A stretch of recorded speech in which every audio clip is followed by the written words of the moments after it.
Hello there, friends and followers, and welcome to this live stream. This is Q8Pilot, your host for today's show, and today we are looking at this mighty aircraft, the Boeing 747-200 Classic by Felis. Now, I was very excited to get this aircraft from Felis, and it is in an early beta. So the aircraft isn't finished yet, but I'm very impressed with the level of details and the overall finish of this aircraft. So definitely exciting times for X-Plane with the i9 builds, A310, the Felis 742 Classic, and very soon the Dash 8 Q400 by FlyJSim. Definitely, X-Plane is on the right track, and the development of high fidelity add-ons is definitely ongoing. So let me welcome all of you guys to this stream. We've got today Glenn. Hello, Glenn. Welcome to the stream. Dougal, thank you for all that you do for the channel, Dougal, and for all the support that you show. Evio Sim Italia. J340, German the best, Gibi, Scott, hello Scott, welcome, Ronan, we've got Freedom BW, Sisman, is it, and Ali Brahimi. Who else have we got with us today? Oh, we've got, the chat is just updating, Class Dylan, Chief Sim Pilot, hello there, my friends, and welcome to the stream. Rand, hello, my friend. Felipe, hello there. Welcome. We've got a friend from Colombia. Welcome, my friend. Glad to have you with us on the stream. So here's what we're going to do in the stream today, folks. I want to show you this aircraft around because I think it's worthy of really just taking a look at all the features that have been integrated into this aircraft, and as you can see, it looks absolutely mighty. The Boeing 747-200 Classic. 3D modeling, phenomenal. Love the texture work on this aircraft. You look at those engines. I mean, Joe Sutter would have been very proud, had he been alive this day, to see this aircraft make it to the desktop simulator. Joe Sutter, for those of you who don't know, is the father of the Boeing 747. He has engineered this aircraft, and as a matter of fact, the Boeing 747 was supposed to be a double-decker, and due to some technical difficulties with the wing design, he was forced to make it make it a single deck, but with the hump that you see, which gives the Boeing 747 a very iconic look and very majestic, in fact. This is the KLM livery, and we are currently situated at Dublin Airport in Ireland, and today we're going to be flying to Schiphol, or Schiphol, however you want to say it, in Amsterdam. It is about an hour and 20-minute flight, some 450 nautical miles.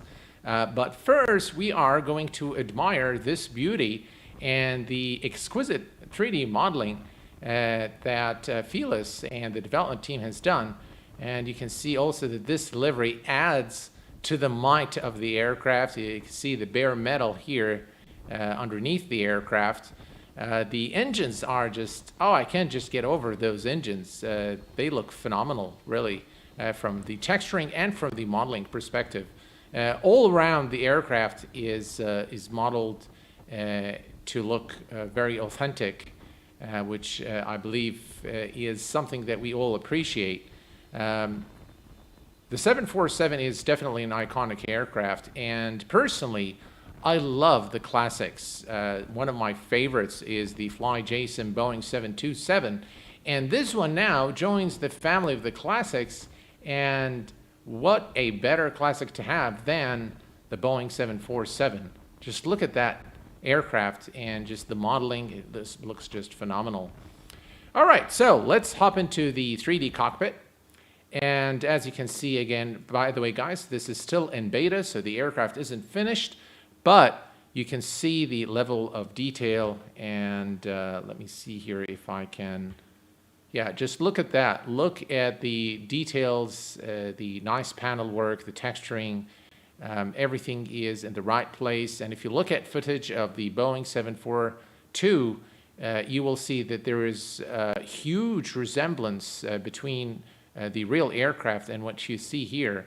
Really a great aircraft in terms of its modeling and the texture work, and it's quite a challenge to fly as well. There is a lot to learn, and I will tell you guys right off the bat that I'm not proficient at all in flying this aircraft yet. There is a lot for me to learn, but because we are very familiar with Boeing aircraft, you will see that there are a lot of similarities between this 747 and, for example, the 74-8, for example, in terms of the layout, the systems, and how things work. Now, one thing that is very different in this aircraft is the fact that it's got an engineer station here, and this is kind of reminds me of the Concorde. As you can see, again, quite detailed. And all the knobs, all the switches are clickable, and they all function. Really just brilliant work by Felis on this aircraft. And of course, it's got the control panel, and you can see the control panel here for the flight engineer, and you can see it also right here at the first officer side, and you can see it at the captain side as well right here. So yeah, in terms, I mean, just look at those textures and the panel work, phenomenal. You can see all these gauges. And by the way, once you get to understand what those do, it will be very easy for you to operate the aircraft.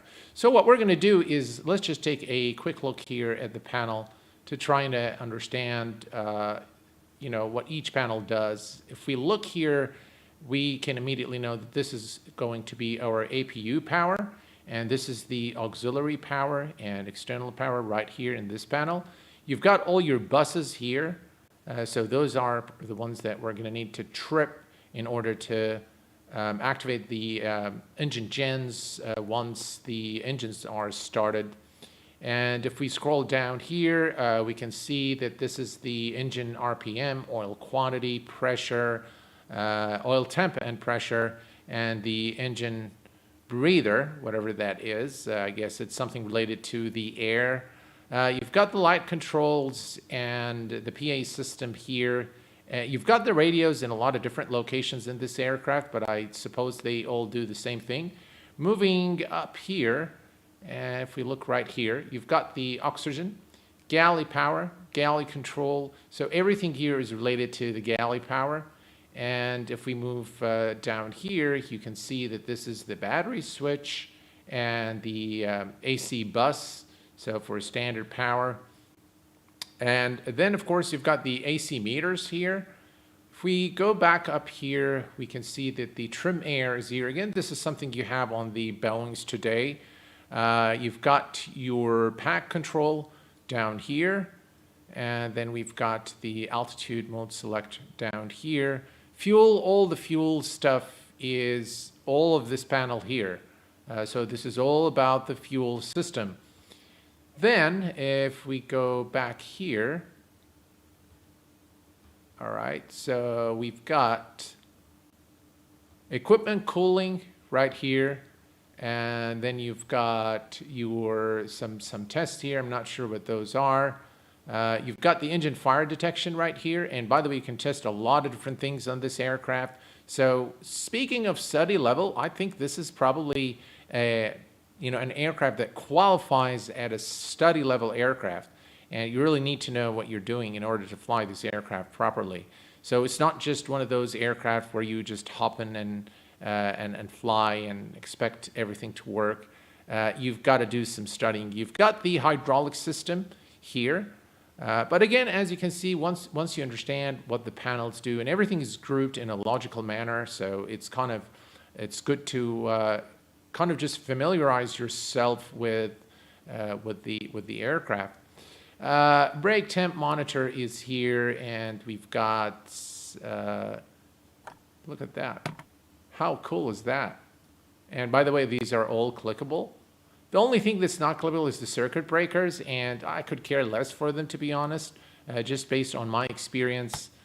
Folks don't really use the circuit breakers, although they are modeled, although it is nice to have them modeled, but people don't seem to really bother too much about whether they are, you know, functional or not, as long as they are visually modeled and you can see them. Another nice thing in this aircraft, by the way, let's take a look here at the overhead panel. Now, the overhead panel is slightly more familiar, I think, for those of you who fly Boeings. So things are not, you know, very different in terms of functions. So you've got the flight control hydraulic power system here, the spoilers, yaw dampers, the auto brake, ground proximity flap, system inhibit. You've got the anti-skid. And then, of course, you've got the align. So these are the IRSs here. Engine ignitions. Again, emergency light, standby for ignitions 1 and 2. Again, the regular stuff that you would see in a Boeing. Some things, of course, you know, the radios are kind of, they look a little strange the way they're, you know, they're on the overhead panel. This is something you don't. By the way, this is how it looks on the 742. You've got the. This is something that we can, you know, click to do some flight announcements. The seatbelt non-smoking signs are here, and the cockpit door lock is right here.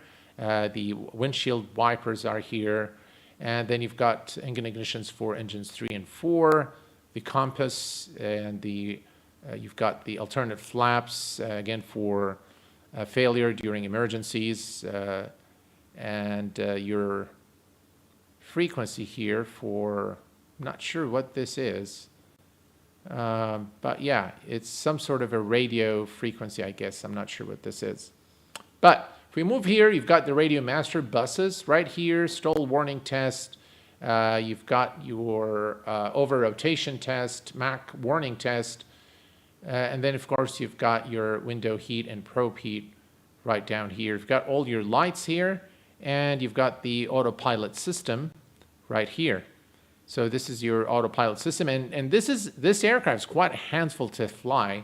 So I will learn along with you guys.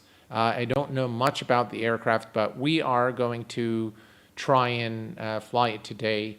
And it also has, by the way, the weather system. It's still it's operational, but I guess it's still in beta, so you can't really see the weather yet. But what the nice thing that I like about this aircraft is also it's got a checklister, so you can do a before start, and it would actually run, and it's interactive, so it would check the item and let you know. We'll play with this a little bit later in the stream.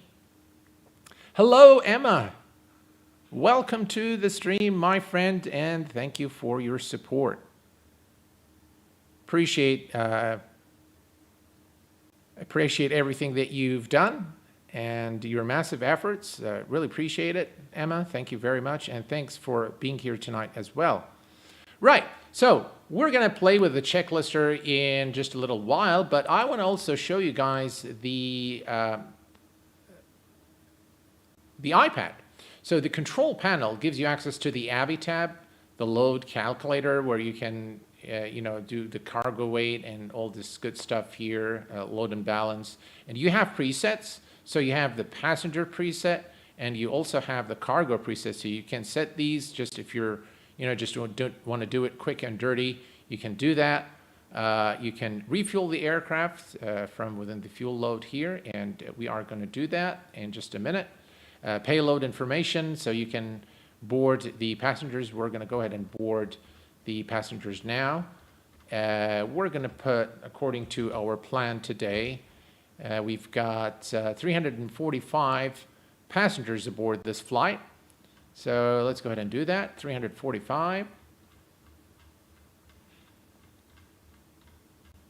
It's going to take a little while to set this up. 3, 4, 5. And voila. And if we look at the cargo 1.6, let's note the zero fuel 213. So 1.6, 1,500. That's about right. Zero fuel is 213. We can probably add a little more cargo. There we go, 112, 113, about 3 tons of cargo. And we can just simply come here and say instant board and load. And now we have the passengers and the cargo loaded into the aircraft. Right. The INS is, again, something that you can use to, by the way, this aircraft has both the default X-plane FMS and it's got the INS system. Now, the INS is the way to fly this aircraft, but just to reduce the workload during this flight, I am going to use the default X-plane FMS.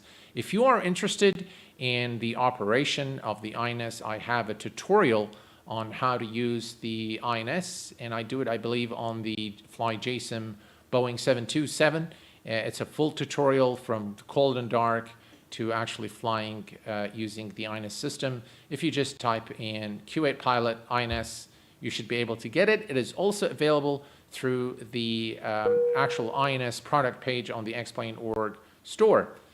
So, we've got the ground where you can set the chocks, connect the GPU, call for the crew bus, ambulance, fire department, cargo, open the bulk doors. And what we're going to do is we are going to open the cargo, so just that I can show you guys what things look like in the outside. And if we come here, you can see the doors are now opening, and we have now the cargo doors open. What a beautiful livery that is. Okay. So, now that we've got this, we can go back, fast load. Again, you can use the fast load function to quickly load the aircraft. We've got the checklists, so we can start here. So you can access it either from the plugins menu here, or you can access it from within the iPad. Performance calculation is, again, the performance for takeoff and landing. It comes in very handy to calculate our speeds, and we're going to need this, of course, during the flight. And again, you can just set the speed bugs by clicking here. So in terms of functionality, very functional aircraft. A lot of thought has gone into making this aircraft, user-friendly as much as possible.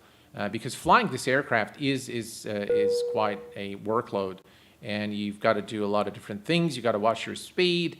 You got to really pay attention to what you're doing. So now that we have the fuel, actually we don't have the fuel yet. So let's go ahead and fuel the aircraft. The fuel today is 25.9. So let's go here, and we are going to go to refuel, 25.9. We don't need that much fuel. Let's see here. We've got 25. So we'll just say 26. Do we really need that much? Let me check the plan again. Yeah, we do need about 25. All right, so we'll say 26 and instant fuel. I think it added more. Yeah. All right, let's go ahead and drain everything out.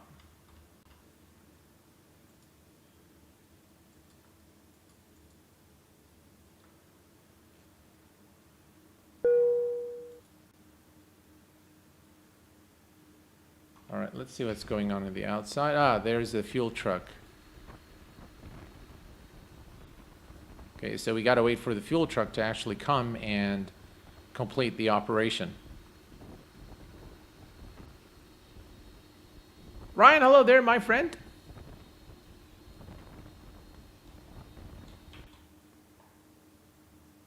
All right, so it is. It looks like it's adding fuel. So let's cancel to add drain this amount.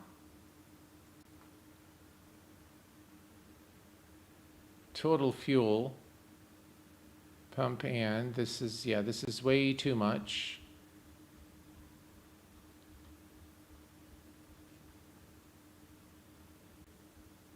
All right, so we need 25, 26. All right, there we go. I think that's good. All right, there we go. Now we have the correct amount of fuel. Fuel on board is 26,478. All right, and everything is good here. Right, so let's head over to the engineer station now. And the first thing we want to do is we want to start the battery. So battery is on and the standby power on normal. And you can see now the aircraft is coming to life. We're going to go overhead to the iPad here. And we're going to go to ground power. We're going to set the chocks. Cockpit to ground. Put the chocks on. And we're just going to wait for the chocks to be placed.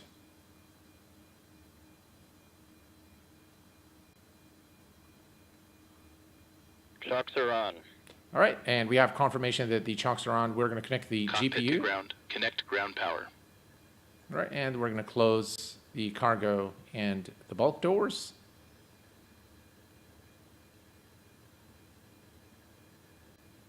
Ground power connected. Captain Chemtrails, very excited to see finally a good 747 Classic. I am as excited as you are, and yeah, this is really something to be appreciated by us flight simmers. A great rendition of the 742. All right, so now that we have the ground power connected to the aircraft, we can start the external power. We're just going to come over here and turn on the external power. And as you can see now, the aircraft is all lit up and you can hear the sound in the background. We're going to come over here and turn on override. That's fine. And everything, humidifier, we're going to turn on and just leave it there. And let's see here. We can leave everything else at the moment here. And we're going to come down here and take a note of our cruise altitude for this flight, which is 39,000 feet. Ooh, that's a lot. 39,000 feet, and we're going to set it, let's see here. 39,000 feet. That gives us a cabin altitude is about 6,200 or so. And while we're at it, we're going to set the barrel reference as well. And it is currently 1009er here at Dublin. So we're going to set 1009er. That's about right. And everything else looks good for now. All right, now we can head over to the, by the way, I think this needs to go up, body steering. There's so many things to learn about this aircraft, so. All right, so overhead panel. We're going to do the Boeing, regular Boeing flow. We're going to start from left to right and top to bottom. So nothing needs to be done here. Everything is done here. We can test the yaw dampers. Auto brake we don't need at the moment. We're going to make sure the anti-skid is turned on. The body ground steering is currently, we'll set it to taxi just so that we don't forget. And we're going to go ahead and align the IRSs, align, and align. And we have to wait for this green light to come on, indicating that the IRSs are ready for nav mode. Ignitions, we can leave at the moment. Everything here is good. All is good here. All is good here. We'll arm the emergency lights. And ladies and gentlemen, this is your captain speaking. On behalf of the entire crew, welcome aboard the Boeing 747 Classic. We will depart shortly after we have our clearance and the cabin crew is finished with their preparations. For now, I wish you a pleasant flight, and I will be back during the flight with further flight information. so again, nice announcements there. Again, it adds to the immersion and the overall experience. I think makes it it makes for a nice addition into the aircraft. I always like to listen to those, when I'm flying on my own. I think it's a nice feature. Right, so non-smoking and fasten seatbelt signs, and we're gonna lock the cockpit door. Everything here is good. All is good here. All is good here. Let's turn on the radio buses. Both are turned on. And I'm gonna make sure my avionics switches on my honeycomb flight yoke is turned on. Otherwise, the FMC won't work. And we're gonna head over down. Probe heat we can leave for right before taxi, and we're gonna turn on the window heat. Right, and in terms of lights, we need our nav lights at the moment, and everything else can stay off. And we are now ready to configure the our altitude and all of the good stuff here into the aircraft. All right, so let's cancel the master caution light. 39,000 feet. Let's go ahead and set that. 39,000.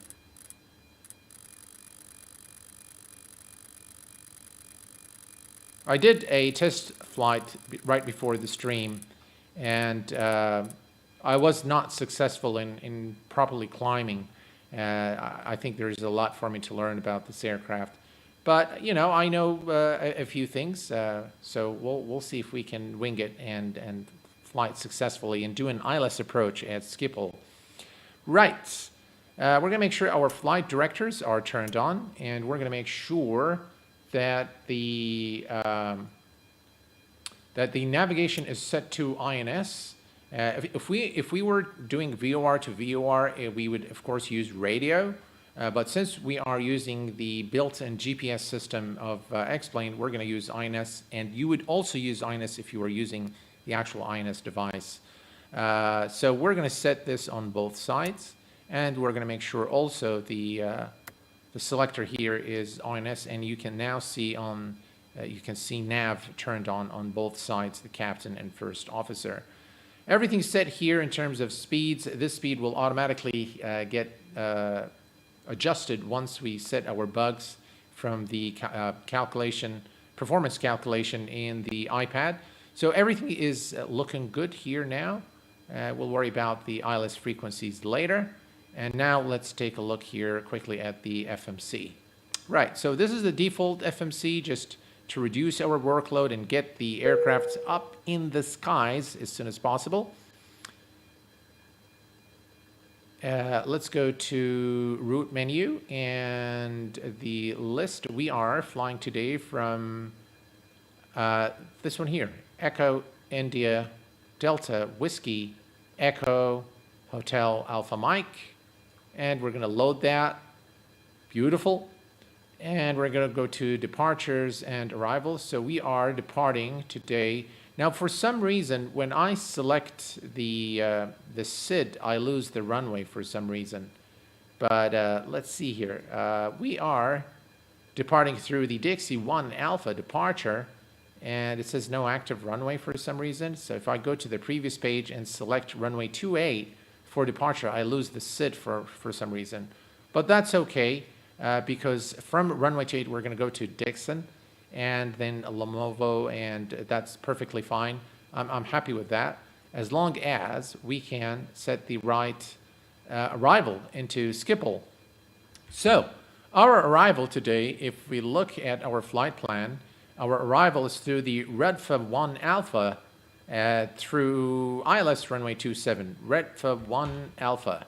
All right, so we're going to go back here. Let me hide this, right. And we're going to go to the next page, Redfa 1 Alpha, which is this one here.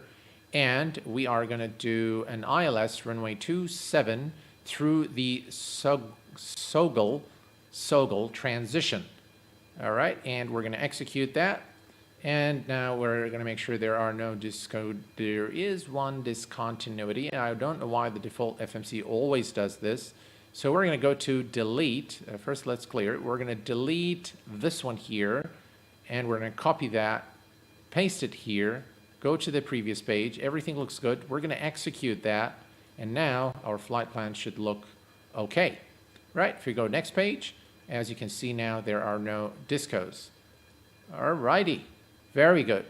This is all done, and everything is done here. Right, time for us now, ladies and gentlemen, to start the APU, or the auxiliary power unit. So to do this, we are going to head over here to the APU panel right here. Very simple to start the APU. The first thing you need to do is flip this switch to the start position and wait for the APU door to open. And the cool thing is that the APU door is actually modeled somewhere right around here, right there. That's the APU door, and as you can see now, it is opening. And once the APU door is fully open, then you'll be able to, let me just go here, there. So now, the only thing you need to do is to flip the switch again to the start, 1, 2, 3, and release. And now you can see that the RPM and the EGT is rising. And then we momentarily will be able to start the APU.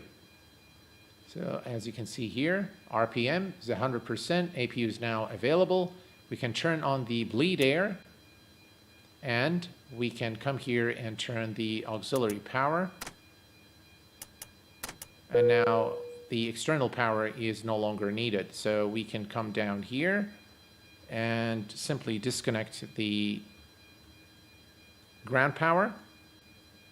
Cockpit to ground. Disconnect ground power. Right, we don't need it anymore. So we are good there. All right, so first thing we need to do now is we need to, so if we go to the recirc fans, we're going to turn those on. And we're going to turn the packs and bleed air. Now you can hear the nice sounds that you'd normally hear in a Boeing. Really nice sounds. Again, the sounds, I'm really impressed with the sounds. Everything, the switches, buttons, the engine sounds, which we will hear momentarily. Really fine work, very detailed work by Felis on this aircraft. So this is one of the aircrafts I would recommend that you purchase on the first day it is released to the public, without a doubt. And I'm sure that more improvements will come to the aircraft. My hunch is that it needs probably another 2 to 3 months before it is released to the public. But of course, I can't say. I don't have any information on price or release date. But I can tell you that this aircraft is one that I highly recommend. All right. We are going to head down here to the fuel system, and we're going to turn on the fuel booster pumps. Fuel booster pumps are now turned on, and we can, by the way, you can test the APU here, yeah. So all these tests you can perform, and you can also perform the tests here, which we kind of skipped. But let me just show you here real quick. Yeah, all these tests are available for you, and you can also test so there is a, here, let me just, all right, so, no, that's not one of them, but this one here, altitude alert test, ground proximity, glide slope, rudder ratio glide slope test, and you see the warnings here. So again, a lot of different things, and if you really want to follow the procedures properly, you can, because everything is modeled and everything is functional. So now, ladies and gentlemen, we are ready for engine start. Everything looks good here, everything looks good here, engineer station looks good, and we are now going to turn on the, before we do so, Cabin crew, arm slides. all right, let's arm the slides. Beacon lights are on, and let's go ahead and start the push. Ground to cockpit. Please show me where you want to go. That's good enough. Ground to cockpit. Tow is driving up. All right. So while the pushback truck is coming, let's hear All here. doors are closed and armed. Perfect. Thank you very much. Ladies and gentlemen, And now you can hear. of our captain and the Let me take you back to the cabin. welcome on board. Please take your seat and fasten your seatbelt. There you Also go. make sure that your tray table has been Passenger stowed away announcement and the is back of your seat in in the progress. upright position. We request your full attention as our cabin crew will Andy, hello demonstrate there, the my safety friend, features of and this welcome aircraft. Scandinavian When the seatbelt Airman. sign Hello there, my illuminates, friend. You must fasten your seatbelt. Chief Sim Insert Pilot, the hello metal there. fitting Papa one Charlie, into the hello other there, and my friend. tighten by Welcome. pulling the loose end of the V1 strap. Simulations Release your is seatbelt, in the lift house, the ladies and upper gentlemen. portion of the Welcome, buckle. Captain. We Glad to have you recommend that here. you Okay, keep your seatbelt all doors and fastened hatches well are in your closed. seat. Ready If to your seat connect. Blue is Games, emergency hello exit, there, my please friend. read the instructions on the Welcome. small board card. You will find it in the seat pocket in front And of you. again, this is If the, you do not wish to perform yeah, the wing view. Pretty cool, huh? Alrighty. So, we are ready to go. Let's go ahead and release the parking brake. Parking brake released.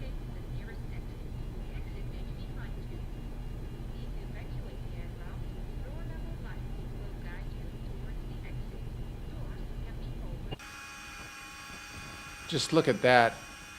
Just beautiful, beautiful aircraft. Look at the beacon light here, rotating beacon. We need to So remove. connected and bypass the pin chocks. inserted. Release parking brake. All right, let's remove. Cockpit to ground. Remove the chocks. Perfect. Now we're good to go. You know what? We need to do the calculations. All right, we can Starting hear, pushback. Chocks And removed. you may start engines. can see the jetway moving away now. And let's go to load calculator. No, that's not it. Performance calculator. Okay, so performance calculator here. We can load from the sim. That looks fine to me. We're going to set the speed bugs, and that would automatically set the speed bugs here, as you can see. And you have, let's see, input. We've got our results here. Takeoff performance. There we go. Yeah, that's the takeoff performance. So let's load it from the sim and set the bug speeds. And all's looking good. Optimal climb to 297. Initial pitch 16 degrees. Stab trim 3.7. And we can come here and set the stab trim to 3.7.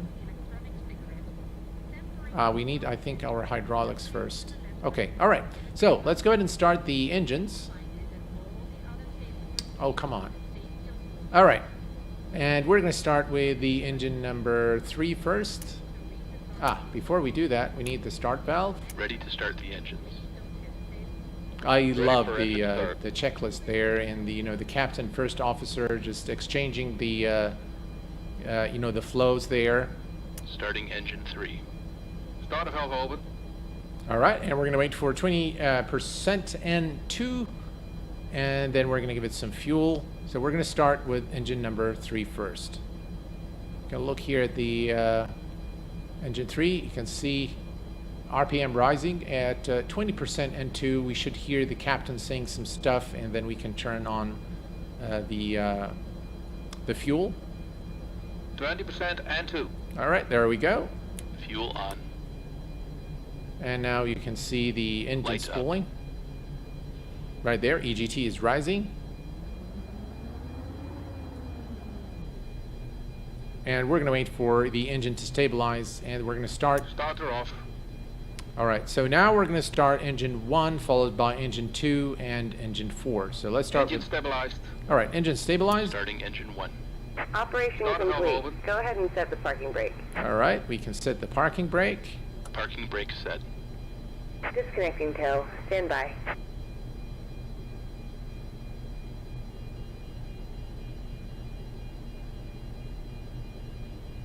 And again, we can take a look here. 20% and 2. Perfect. Fuel on. Light up. Right, and now we have engine number 1 starting. Everything is just so well Starter off. modeled and detailed. You can see the scratches here on the panel. Fine Engine details. stabilized.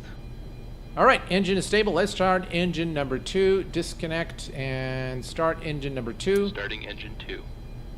Start of valve open. And again, we wait for 20% to N2, and then we can start the engine.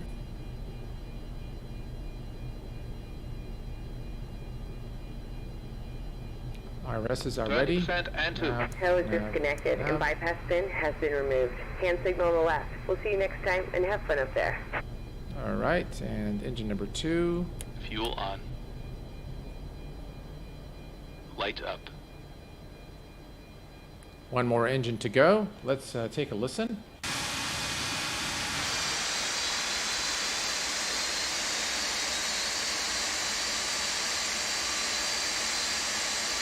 Engine stabilized. All right, engine is stabilized, and we can now start with... I gotta fix my presets there. All right, let's start engine number 3. No, engine number 4. Okay, engine number 4. Starting engine 4. Start of valve open. Perfect.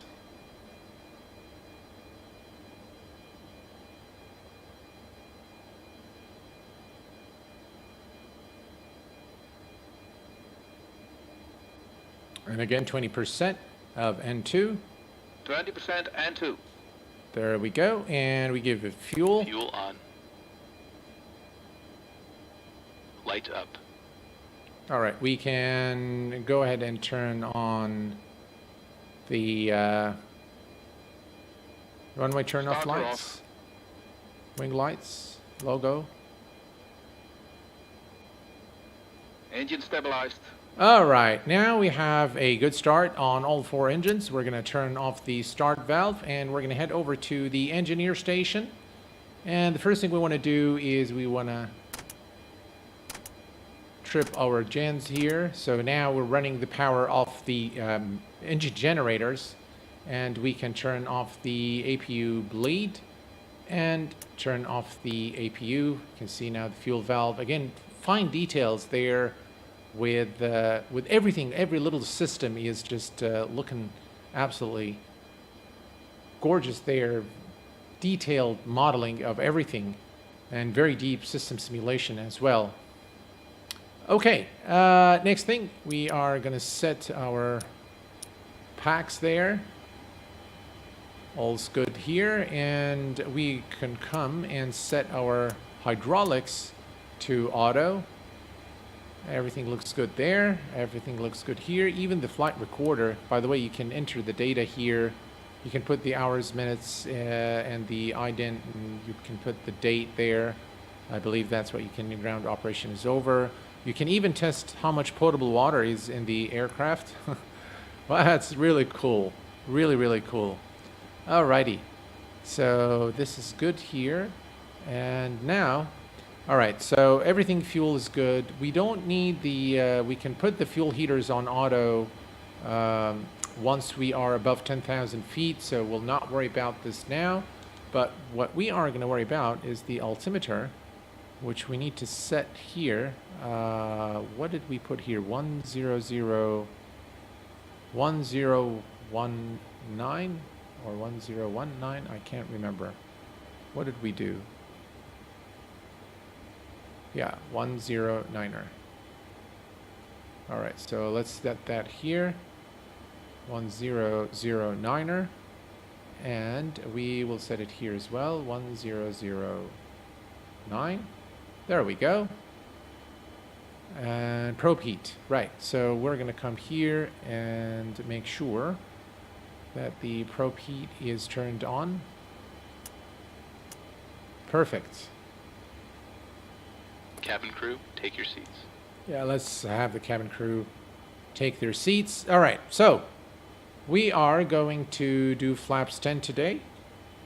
So I just want to show you here again the flap lever.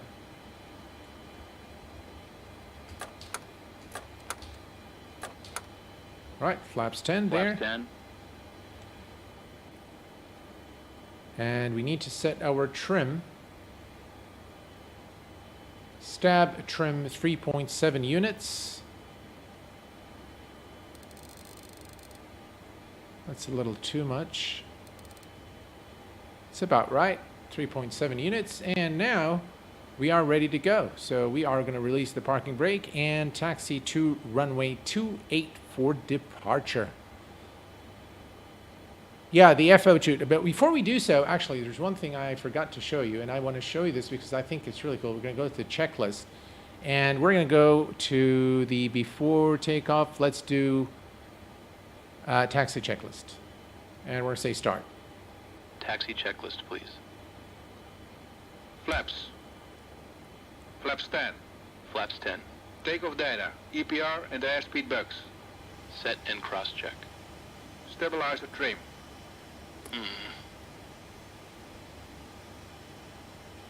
It is in a green band, isn't it? Let's see. I don't think it liked that very much. All right, well, let's just say check. Probe heat. On. Flight controls. All right, full up, full down, full left, full right. Check. And now it's happy. Yaw dampers. Check. Seat belts and shoulder harness. Check. APU. Off. Fuel heat. Off. Totalizer and gross weight. Set. Flight engineer and pilot panels. Check. Aft cargo heat. Wait. Seat belts and shoulder harness. Check. Taxi checklist completed. All right, so that's the checklister, and as you can see, it's quite fun to use it, and it's useful to use it because it will go through everything, make sure everything is checked. Obviously, there are a few items that we did not properly set.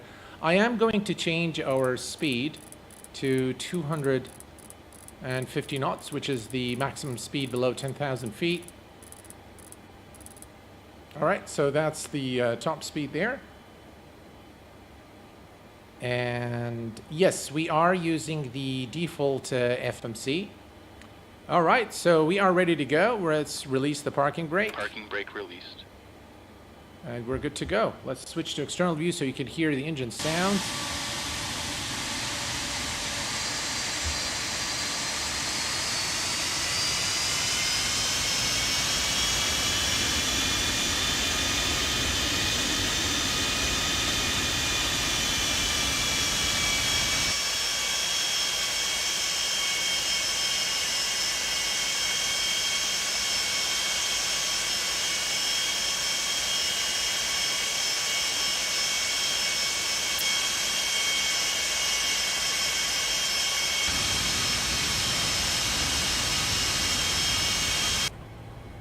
What do you guys think so far? I think this aircraft is just one of a kind. Beautiful classic.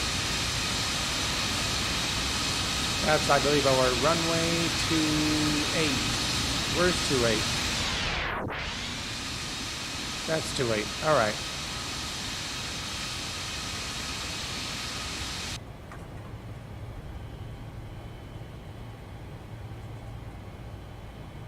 Yeah, it's just we can follow that Aer Lingus, which looks like a 73 300, 400, 300, maybe 200. Yeah, it's a 200. Right, let's turn on our landing lights and strobe lights. Right, folks, we are ready to go.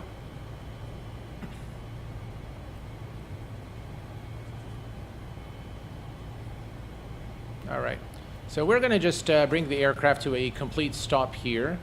The runway is that one over there, but we are going to stop here, and we're going to set the parking brake, and we are going to go to the checklister again, and we are going to go to the before takeoff checklist.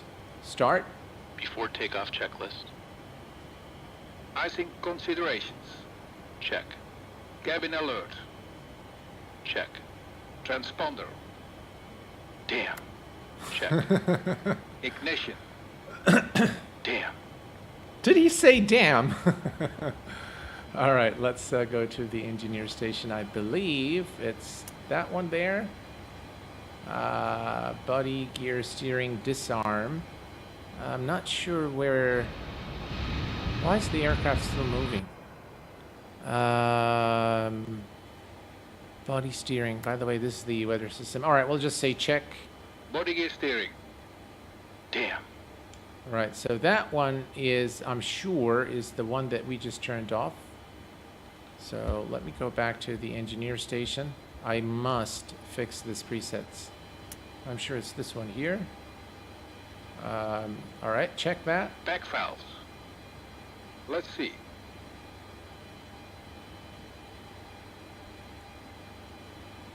Fuel boost pumps. On. Cross feed valves. Check. Before takeoff checklist completed. Alrighty. So I'm not sure if those should be turned on or not. Yeah, I am not sure. Alright, so we're good to go. Let's release the parking brake and let's head over to the runway and hopefully things will work out to our advantage.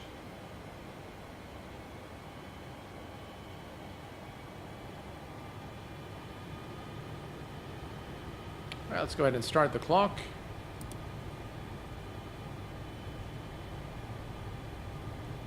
Approaching. 3. Approaching. Runways.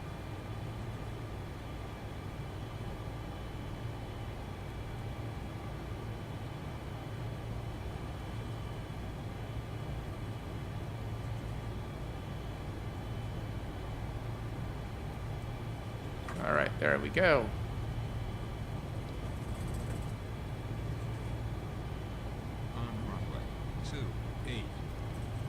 Runway 28, we are cleared for takeoff. Let's go. Oops. What is it complaining about? Something is not right.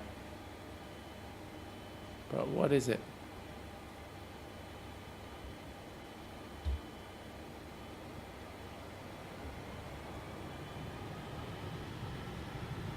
Okay, it's happy now, I guess. And it's not happy again. And I'm not sure why. Cross set. E-Not. Something is not right. B1. Rotate. All right, let's rotate.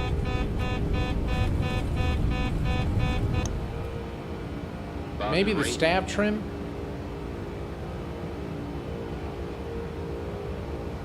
Right, gear's going up. Gear up. Can be the trim, but I'm not sure.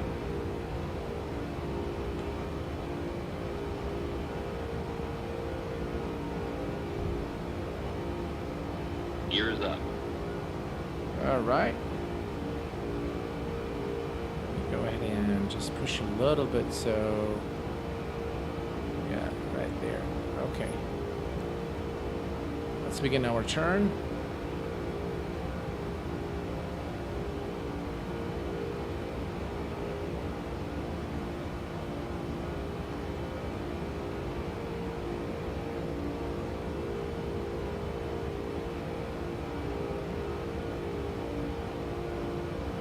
Right, and if we look down here, 128, 180, flaps 5. All right, ooh, bank angle. Let's go Flaps 5.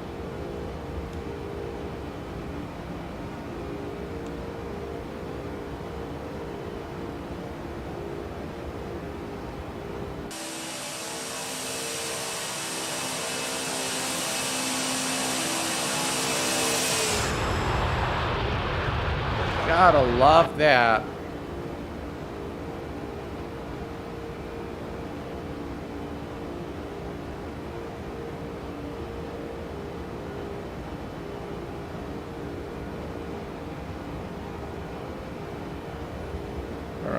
can do is move the... There. Much better there.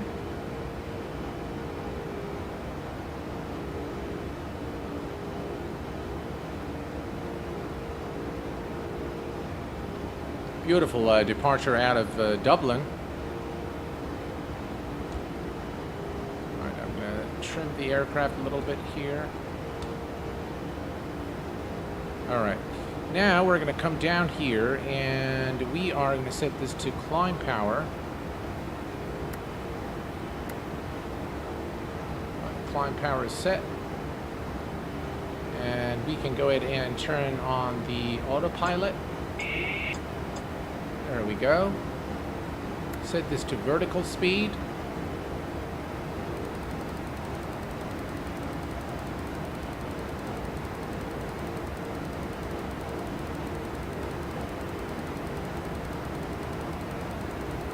And let's see here. We can...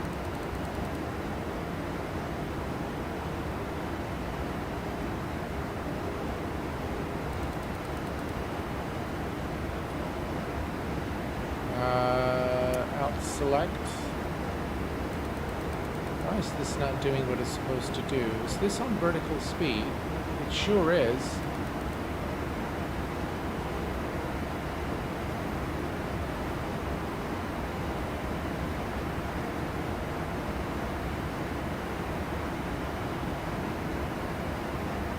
Alright, let's see what we've done here.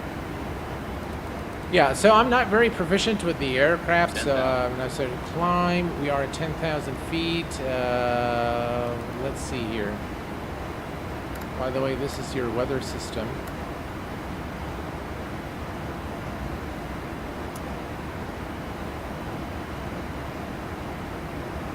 Alright, so let's see what's going on. I think we can flip this to IAS. And it should now, let's change this to about 300.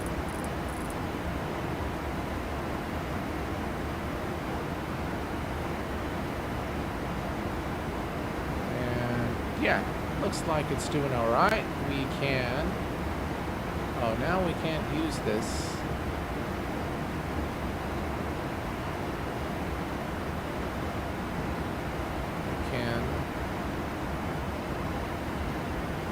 This doesn't seem to work.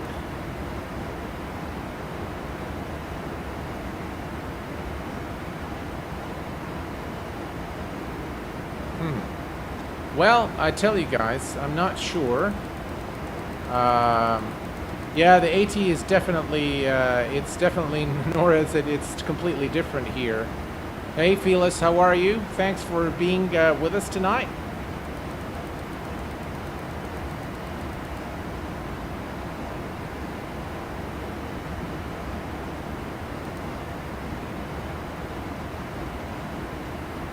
Only IS only climbs and descends at the speed you select at.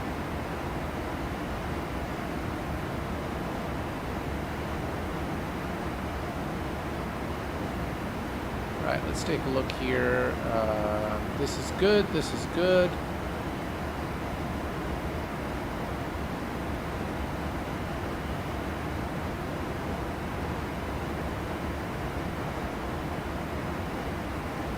So let's see.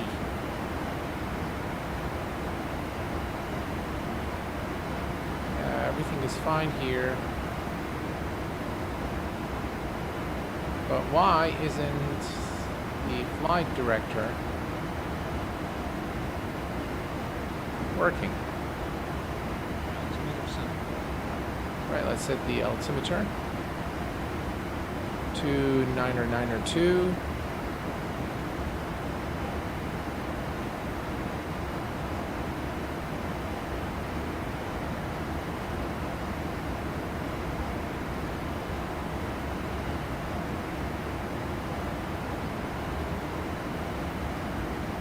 And 2902 here as well. All right. Altimeter is set. And by the way, We completely forgot our flaps.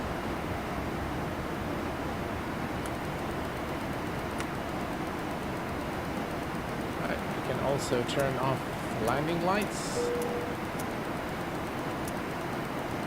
And logo lights, wing lights can all go off, and we can release the passengers.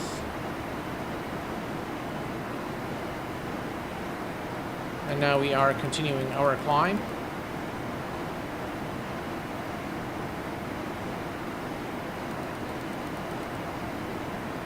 Set to VS.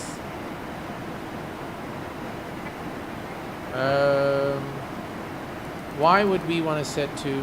What was that? Something just passed by. So we need VS. All right, let's try that. VS.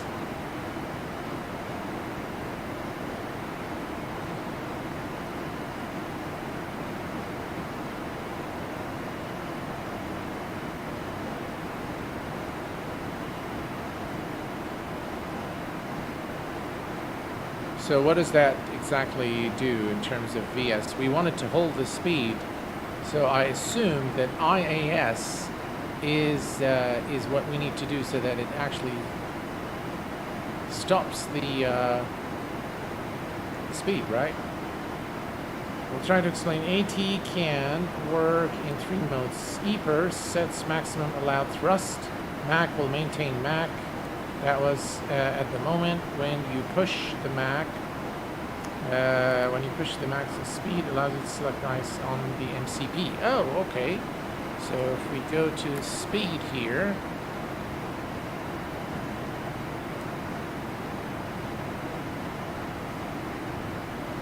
right, so that should be the, all right, yeah, I can see the speed now. It's probably going to maintain 300, which is the speed, or 297, the speed that we've selected here. That makes a lot of sense. Also, AP can hold speed by pitch, but when you select IS or MAC on the pitch selector, AT can only work for EPR mode. Ah.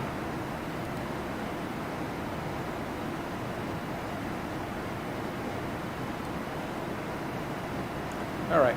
Now, one thing we need to be mindful of is where we are, and this is us right here. So we are on the flight path. This comes in really useful by SimToolkit Pro, and this is the top of climb. So if we are not at the correct altitude by then what I will do is I will just hold the altitude so that we have a proper calculation for top of descent. We have Kamali just became a member. Welcome to the VVIP membership, my friend. Appreciate your support. Tell you guys, I am absolutely in love with this aircraft. The fidelity, the modeling, the features, the again the control panel, everything is just really done to a very high standard. And just remember, this is a an early beta, so this aircraft still isn't finished. Yeah, so really good work by Felis there, and thank you very much, Felis, for being here and for providing me with a copy of the aircraft. So if you want to climb at consistent speed, you select EPR mode on AT and IS or MAC on the AP panels. Gotcha. Select remote.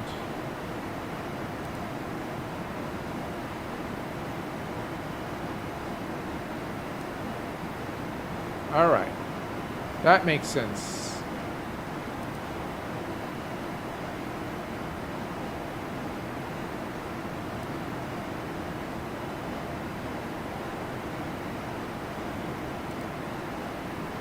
Alright, all looks good here.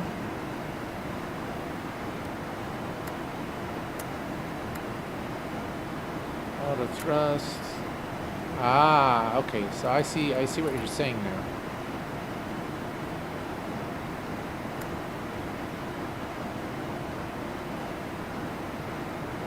All right, so what do we have this at? We have this selected on speed. So if we select EPR, then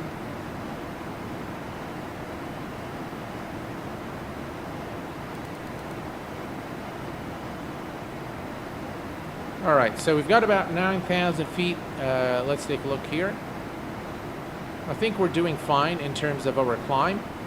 We should hit the top of climb momentarily, so we are okay. And the top of descent is, where is it? It's right over here. So I think we're fine.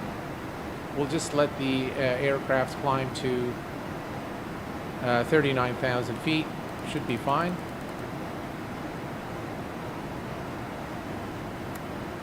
IAS. There we go. Should go down. Should climb to the speed and should pitch up again. And the last thing, AT can only hold selected speed at speed mode, Mach on AT, as well as ICE and Mach on AP panels. Will hold only current speed that was at that moment. Oh, gotcha. Okay, that makes sense, yes. That makes a lot of sense. Let's take a look at the outside, folks. Wing view there. Look at that.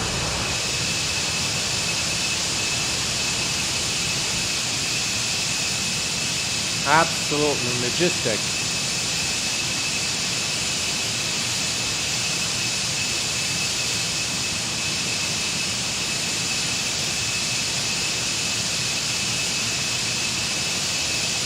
Woo!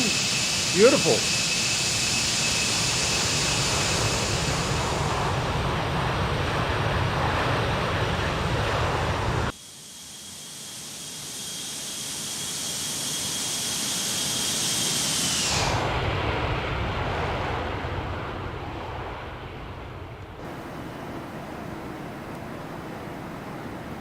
I've got about 6,000 feet or so to go, and we'll be at our cruise altitude. And once we are at cruise, we will go ahead and take a look at the cabin in the back. Let me just see here. I think, yeah, this is still on climb. That's good. Apron selected. That's also good. Everything's good here. All the radios are fine. Perfect. Let's see here. This is set on.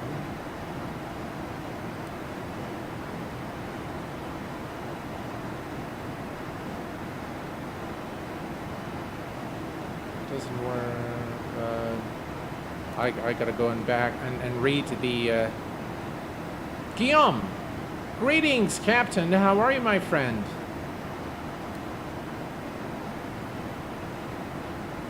Thank you very much. Appreciate it.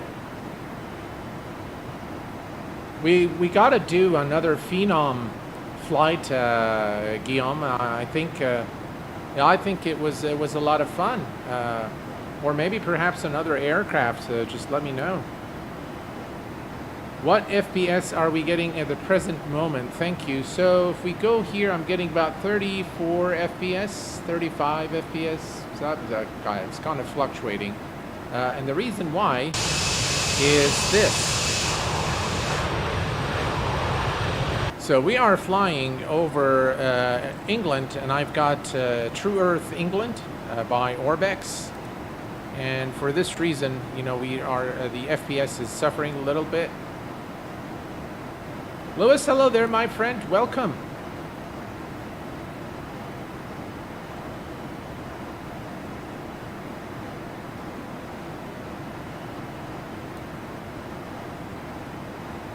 James, hello, my friend. AvGeek, hey there. How's it going? By the way, I almost canceled the stream today because it was a very long day here in Kuwait and a steaming 52 Celsius. Yeah, that's right. You heard that right. 52 Celsius was an extremely hot day, and work was quite stressful today. There was a lot of things going on, and yeah, it was a difficult day for sure. But you know, we survived the day, and we've got James. Hello, James. Welcome. I absolutely love old school everything. Old school cars, old school planes, old school anything. There's just you know, it gives you a lot of appreciation for the development of all industries. When you look, for example, at the 1932 Ford automobiles, and then you look at Ford today, and you look at how much sophistication is now in the car industry, and how technology has helped progress you know, the transportation industry, generally speaking. You know, you've got all these trains and, you know, airplanes and cars. But to me, one of the most amazing human accomplishments is the aircraft. Airplanes is having this, you know, huge body of metal flying up in the air and taking people from point A to point B, to me is just fascinating. And yeah, without a doubt, it's something to be celebrated, where we used to be and where we are today. But again, when you sit in a classic like this Felis 742, you get a lot of appreciation for what airline captains used to go through in order to, you know, take us passengers from point A to point B. And there is a good friend of mine who is a retired 707 pilot, and he actually told me that it took a lot of physical strength to actually operate those aircraft. So it is not like it is now fly-by-wire and everything is, you know, everything is computerized. You know, he says it was very mechanical. So even the flight yoke was really difficult to, you know, to pull it and to steer it. So they definitely had to go through a lot more than what real-world captains go through today in terms of operating these aircraft. Even the navigation, of course, we're flying the FMS or the default FMC today, but they used to use the INS back in the day. And the reason that, you know, I have a lot of appreciation is I think it's just, it used to be a lot more difficult than it is today. And it took just enormous amount of physical as well as mental strength to fly aircraft back in the days. And so here is our, you know, is our chance to really get a feel for what those pilots used to do and what used to go through. We are approximately 300 feet from our cruise altitude, and flew the 104 and the DC-9 series for many years. Man, guy got some crazy stories. He once ejected in a cumulus net. Oh wow, really? Captain Canada, you should switch AT to Mac speed mode now. All right, so first let's go to set this to cruise. All right, and let's see what Willie614. Hello there, my friend. Welcome. You should switch the auto throttle to Mac speed mode now, or you will overspeed. Okay, so we are going to switch this to IAS, and we're going to switch this to speed.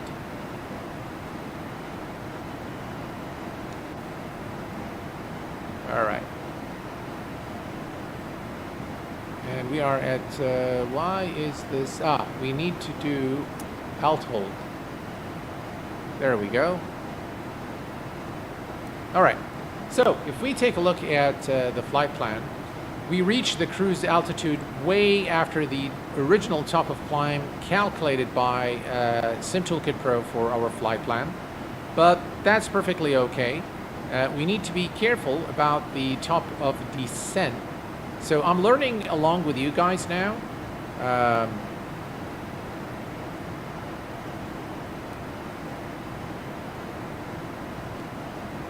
Perfect plane for shared cockpit, absolutely.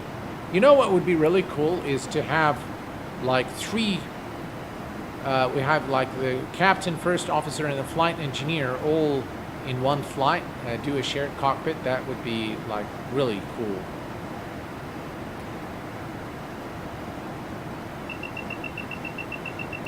What is that?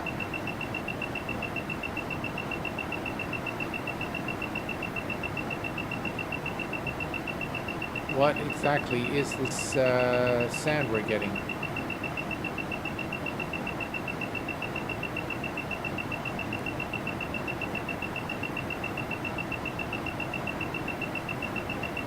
I have no clue what's going on, but that sounds like some sort of a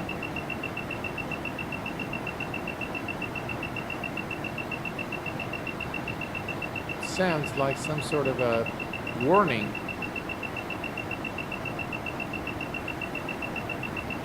Let's see here. Overspeed, is it?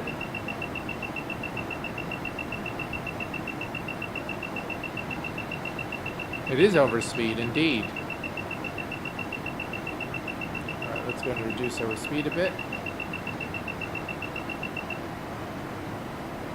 Alright, it's happy now.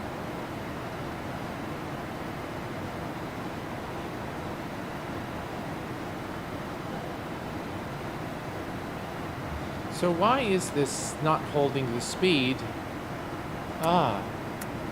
IAS.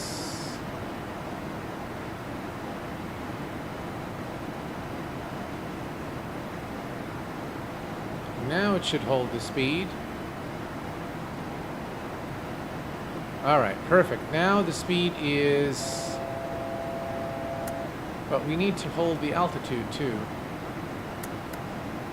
Alright, let's do that. We're going to hold the speed.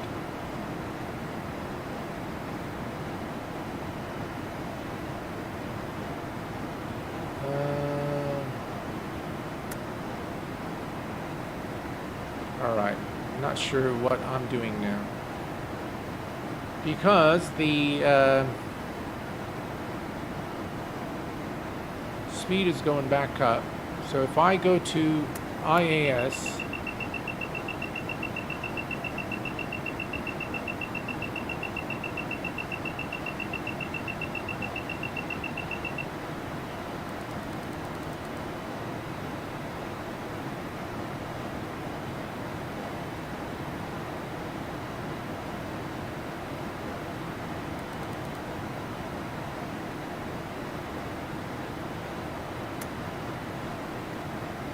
need to be at 39.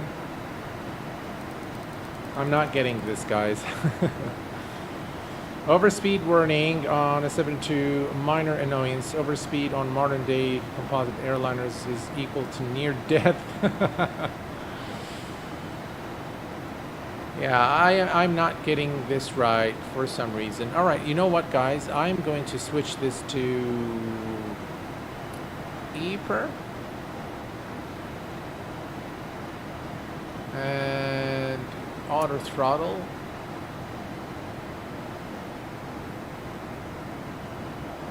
I need to go back and read the comments from Felis because I think he explained it and it's a lot simpler than I think, but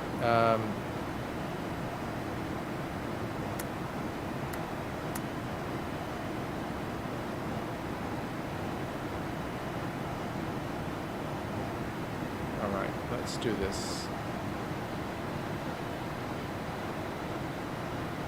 I am going to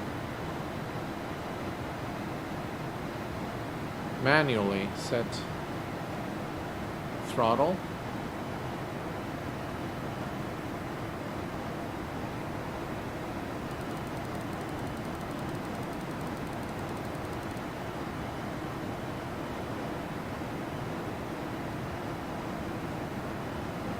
All right, let's take a look at where we are now. We're still quite away from the top of descent, so we still have some time to figure this out.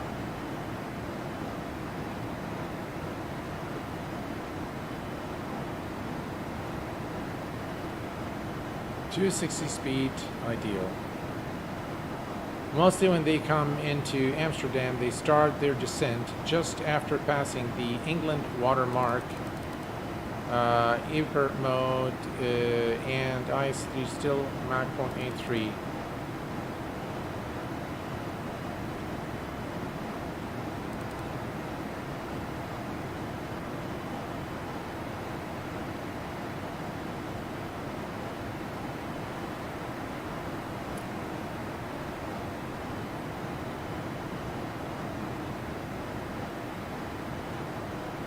Not sure what's going on there.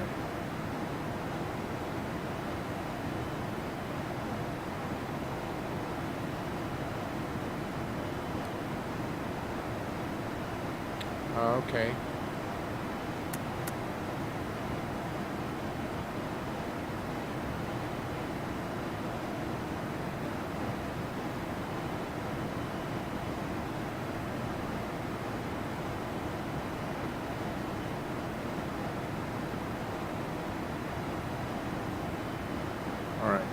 Let's take a look here. So the top of descent is right here. So this is effectively we're passing by Cambridge and then Norwich, and then it's our top of descent. Let's see what's going on. Looks like speed is kind of stable now, and our altitude is also stable. But we're still climbing at a slight rate there.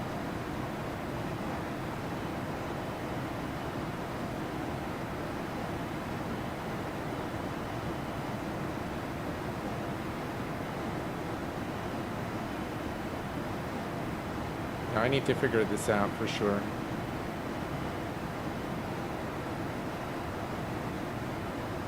Yeah, I am definitely climbing.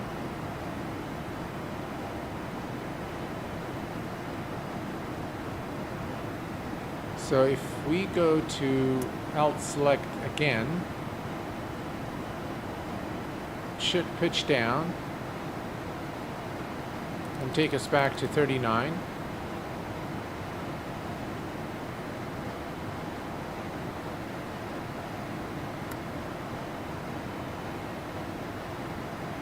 The switch with the two green switches. Yeah. That one here.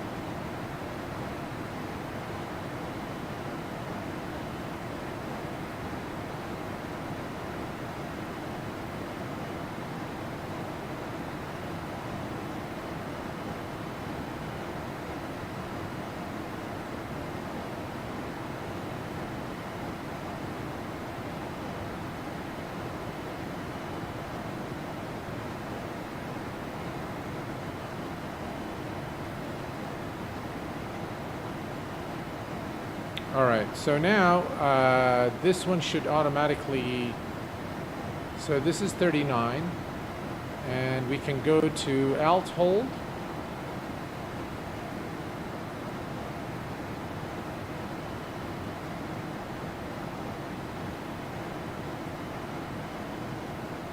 Okay, speed is decreasing now.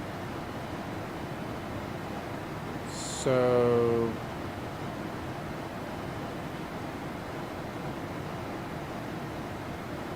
we go to IAS now.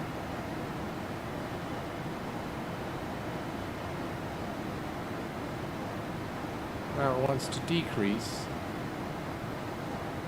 Now it's descending. Oh boy.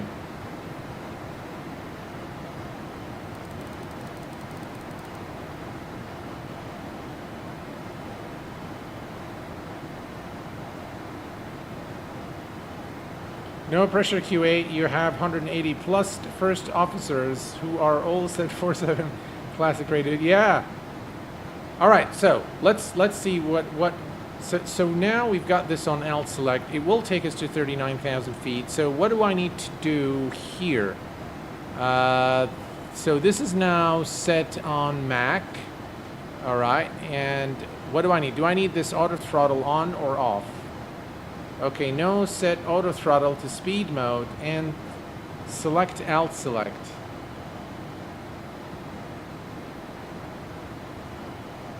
Set auto throttle to speed mode. All right, that's speed mode. And do I turn this on? Center panel is correct, right side is right. Speed is dropping now. So, do I turn this guy on?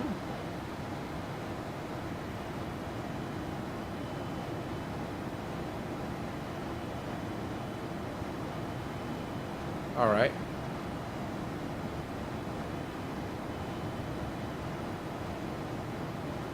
All right, speed mode is selected here. And do I select it here as well? Is it time for descent? Not quite yet.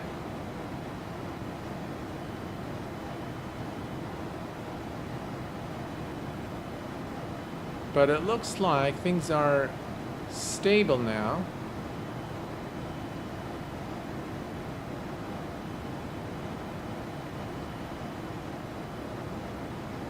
So we are probably going to start the descent in 10 nautical miles or so.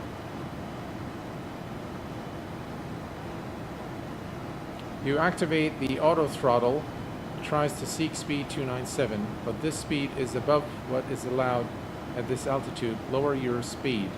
All right, well, we can go to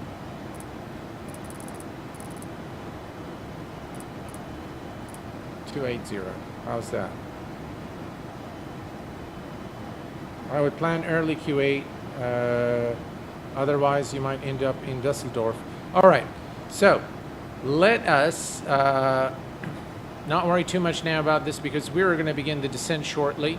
And we are at 39,000 feet. Let's go ahead and grab the ILS frequency at Schiphol.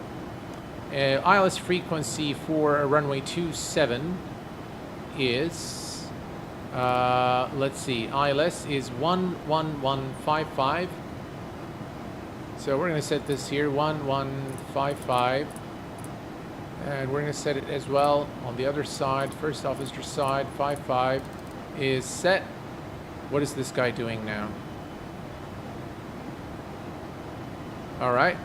And the approach course is 257. 257 and 257. There we go. Perfect.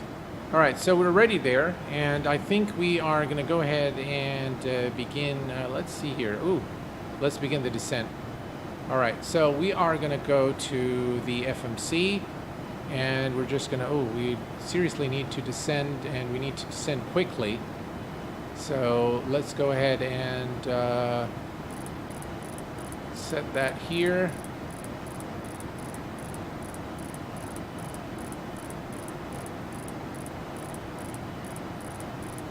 Let me see here next, 2,000. So we're going to go all the way to 2,000.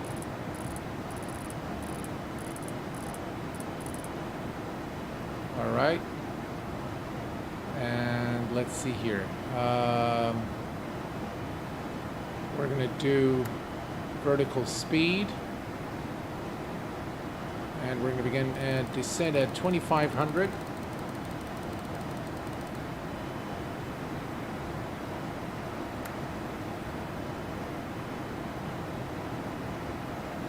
Obviously the speed now is going to, we're going to set the speed down to 240.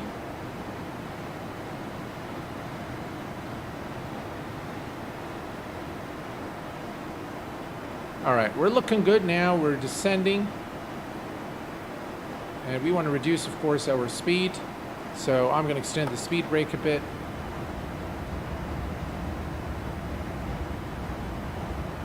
Yeah, it's definitely a late descent, but hopefully we'll be able to make it.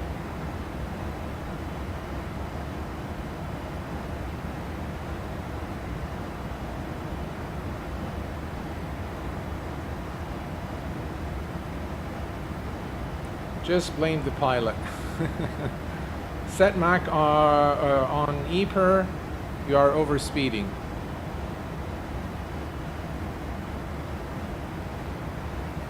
Let's see here.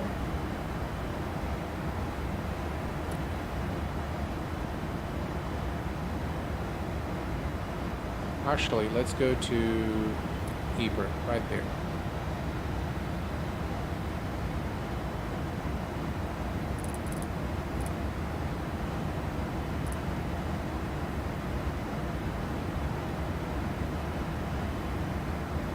No, that's not right. Mach.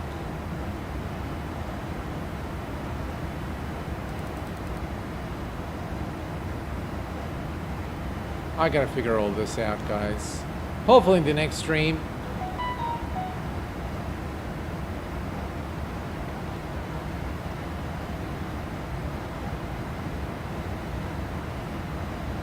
Set EPR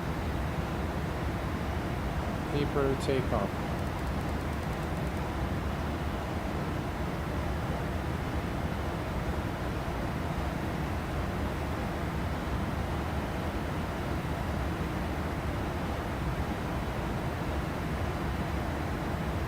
This one here.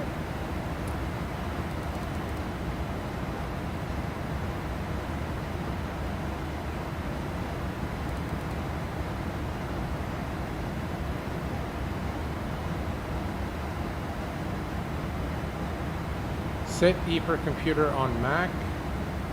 Speed mode. Guys, I don't know. Everyone is saying something now. So this is speed mode.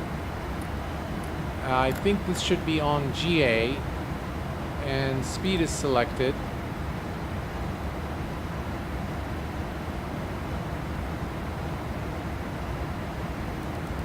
Turn this guy on.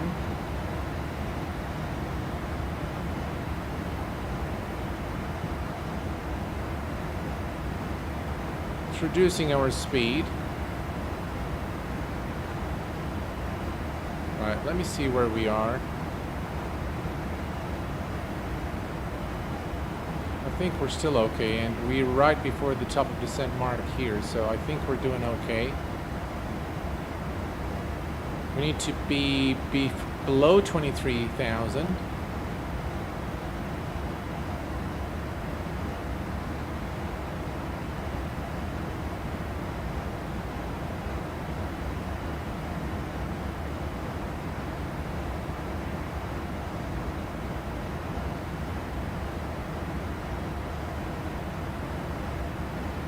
So what do we have here? Speed mode is selected. Everything's going fine. Yeah, we'll just leave that. Cancel that. Speed is going down. We are descending. All right, we're happy again. You can always reach me at info@q8pilot.com.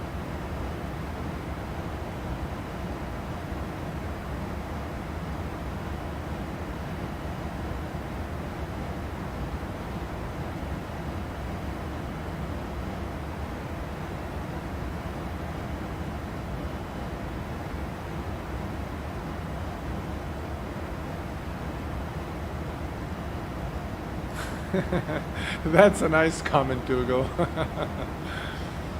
Yeah, absolutely. Alrighty.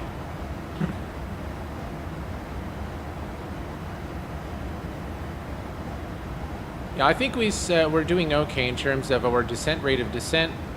And 240 knots, I think we'll keep that. Let's go ahead and do our landing calculation here. So we're gonna get it from the sim. So flaps 1, 214, flaps 5, 194, flaps 10, and we're gonna do flaps 30, 139. VREF is 134. Let's set our speed bugs right here. So all the speed bugs are now set. We are looking okay. Below 10,000 feet here, we're doing just fine in terms of our descent. And we are, by the way, leaving UK airspace.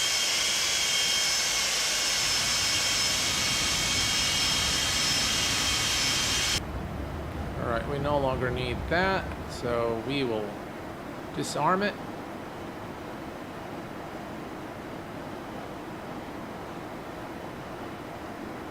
And all is looking good now. All right, let's see if we can actually land this plane. So remember the 747-200 that came out for, I think, FSX. I can't remember who it was. Maybe it was FS9.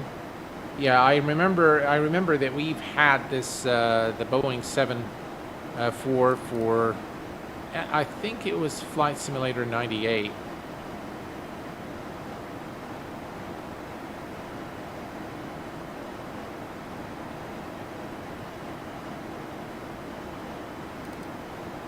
All right, think we can. Cabin ready. Oh, we should have clicked that earlier. All right, so let's see what we have here. Let's click on number 4. 4 doesn't do anything. 5 doesn't do anything. All right, so they're probably reserved for something else later on. And before we forget, I'm going to set auto brake to medium. And by the way, this should have been closed for after takeoff. Right, let's check our altitude. If we look here, we need to be below 23,000 feet, which we are. And then we need to be above 7,000, below 10,000 at Sogel, which is the transition into our star at Schiphol airport in Amsterdam. And then this is the Schiphol VOR station, Sierra Papa Lima. And then, of course, it's our star into, those are the fixes for the star into runway 27.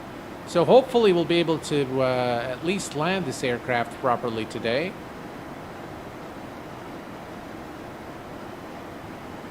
By the way, folks, does anyone know what is the transition altitude at Schiphol? Clouds, altimeter, visibility, I don't get it here. QNH is 1009er. Oops.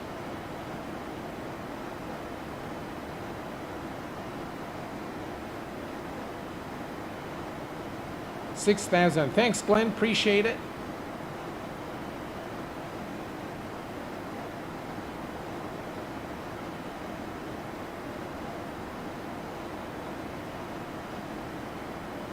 I think we can reduce our rate of descent just a little bit here. Let's go to 2,000.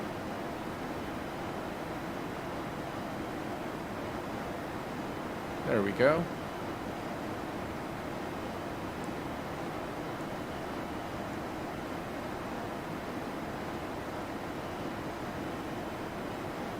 Yeah, I think we can reduce our rate of descent just a little bit here to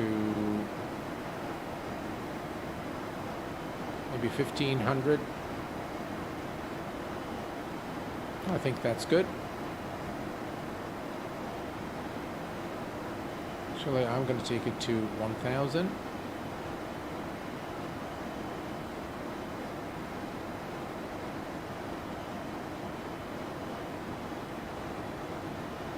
And now we are at 240. We should maintain our speed now. Now, at least it's doing what it's supposed to do. Finally.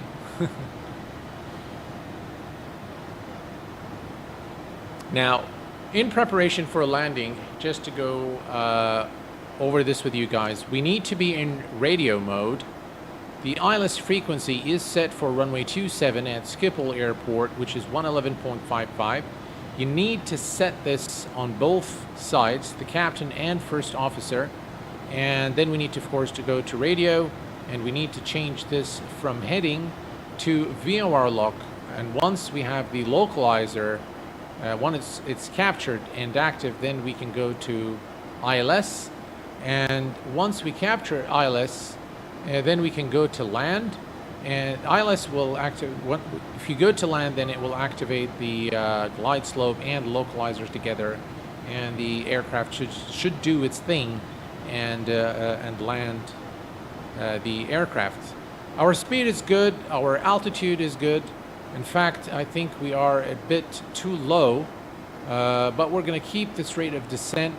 If we reach 10,000 feet, or 7,000 feet, then we'll keep it at 7 until we pass the Sierra Papa Lima VOR, and then we will descend to 3,000 and finally to 2,000. So we'll just use the Alt hold button or switch here before we reach 2,000 and just adjust the speed accordingly. Not the correct way probably of handling this aircraft, but it's one that works, so that's exactly what we're going to do today. Henrik, hello there. It was doing what it's supposed to do all the time. I guess so, yeah. How many new planes come out this month alone for X-Plane? And we still... some that... the Falcon 8, the Challenger, the FF787, the Tolos A340. Thanks, AppGeek. Appreciate it. Yeah, I think there is quite a bit. By the way, I've seen some streams of Microsoft Flight Simulator for Xbox. I'll pass, quite honestly. There isn't really anything that it offers beyond the PC. I think the PC is much better, to be honest. But tomorrow there is a huge performance upgrade that's been promised to the community. So I'm eagerly awaiting that update to see if it really delivers on what Microsoft has promised, or Asobo Studio for that matter. We'll see what happens there.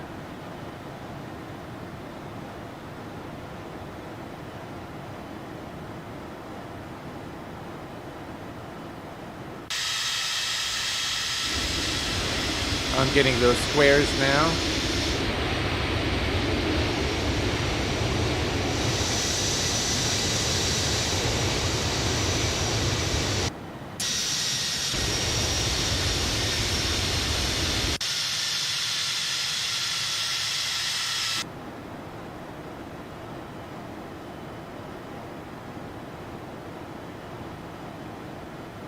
All right, we're approaching 10,000 feet.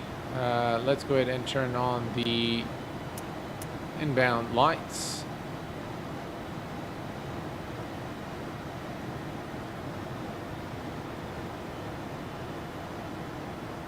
And I think we're probably a little too low. So what we'll do is we will just adjust our rate of descent to 500 feet per minute for the time being.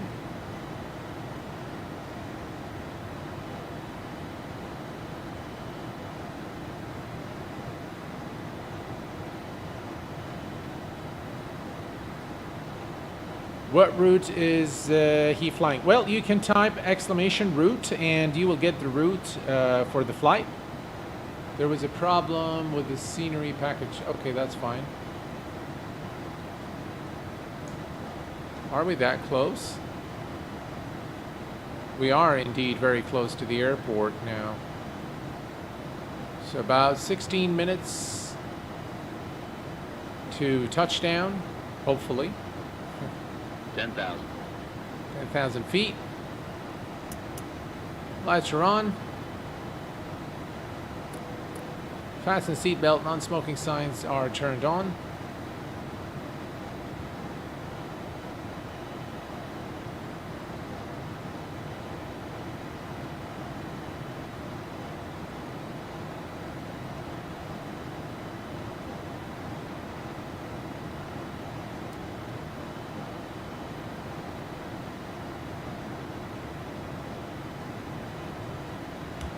All right.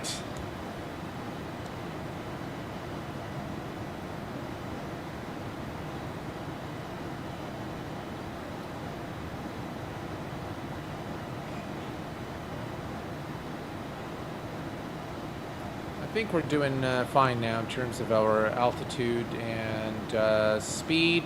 And I'm going to keep this rate of descent. We're descending nice and slow.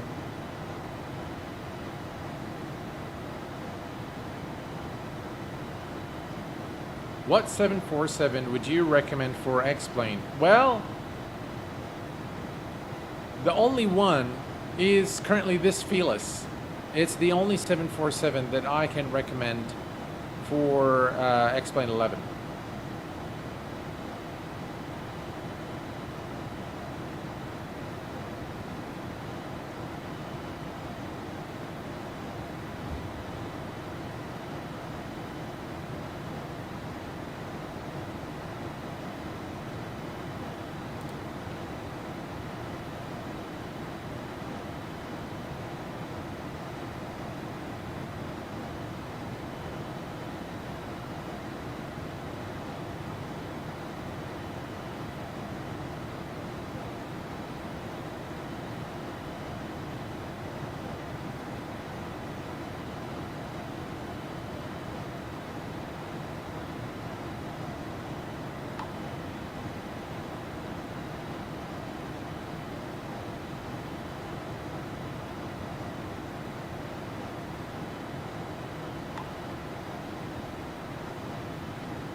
Let's see, 900,000, 240, and all right. So here's the transition, and we need to be at 2,000. Yeah.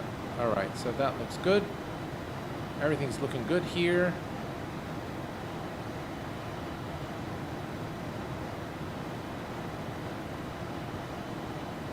Let's take a look at the outside.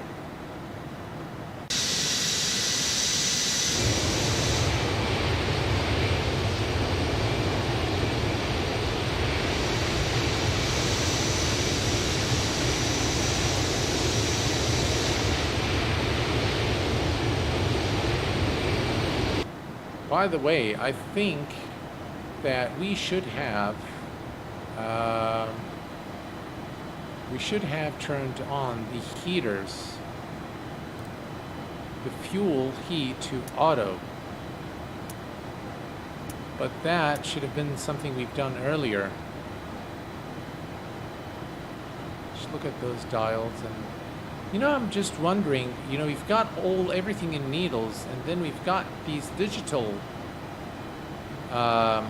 gauges, and I'm not sure if this is actually what the aircraft has got, but it feels a bit weird to have, I kind of just taken notice of this, that, these are digital and these are all analog. Strange, but true.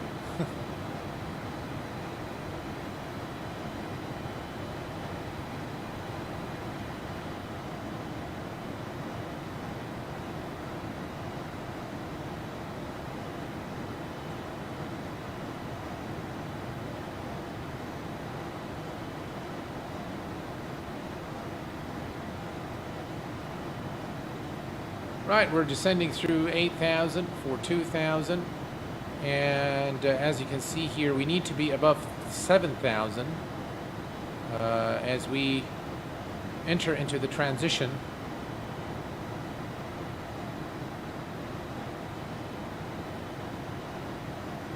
Let's take a look at our speeds here. Flaps 1 at 214, clean 234. You know what? Let's go ahead and do 234. There we go, 234.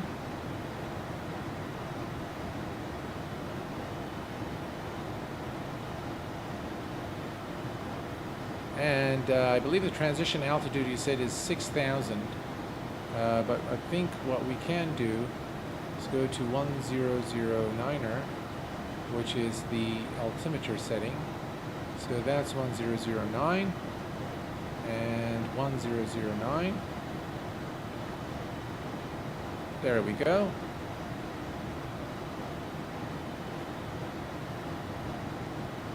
And we are 3 nautical miles from the transition into our star.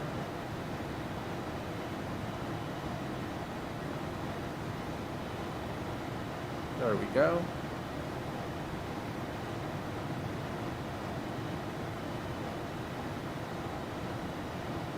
Oh, is it? It's 3,000 feet at Schiphol, huh?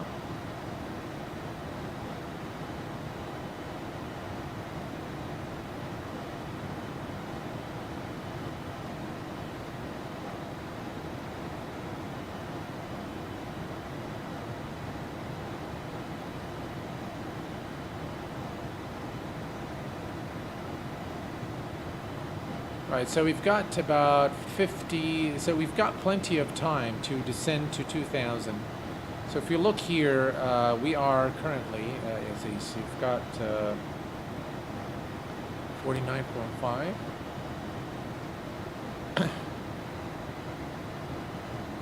All right, so this is the distance to the runway, okay, so or to the ILS, 48.5 nautical miles.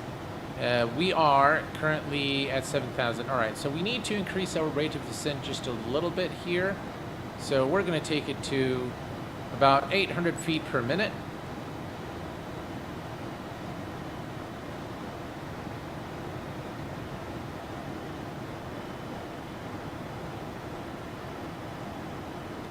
And 31, yeah, we still have quite a way. About 30 nautical miles, so we have plenty of time to reduce our speed and descend and do all that good stuff.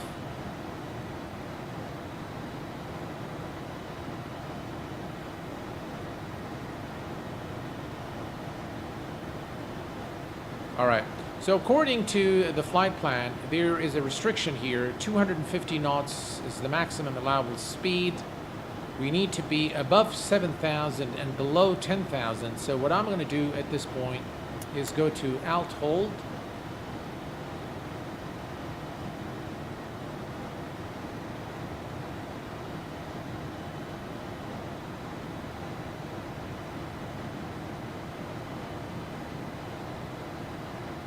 And that should hold our altitude at 7,000 until we clear the restriction. And then we're going to start reducing our speed and altitude.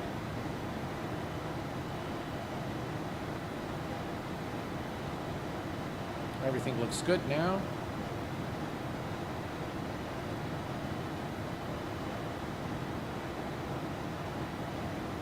I think you should be put flaps 1. So flaps 1 is at 214, flaps 1. We are at 234 or so. And let's see here. Yeah, medium is fine. Flaps 5, 194. Flaps 10 at 174.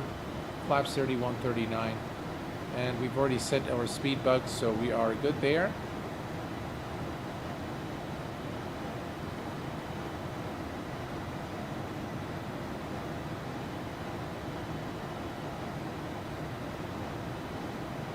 And as soon as we clear those 8 nautical miles, we're going to begin our descent. Still, actually, there is restriction here up to SPL of 7,000 feet, so we need to be above 7,000, and then above 3,000, and then 2,000 to intercept the localizer. It looks like it's cloudy at Schiphol.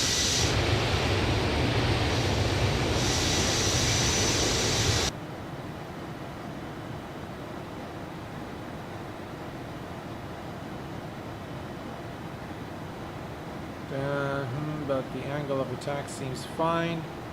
Can we make it past 200 likes, guys? Thanks, Dougal. Appreciate it. Really appreciate it.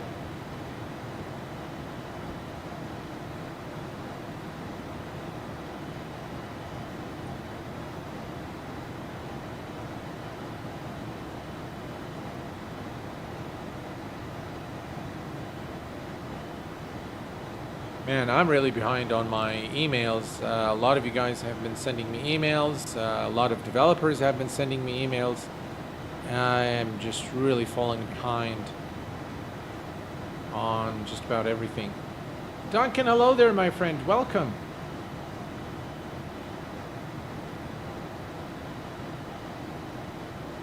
I am having an excellent day, Tony. Thank you very much. Really appreciate it.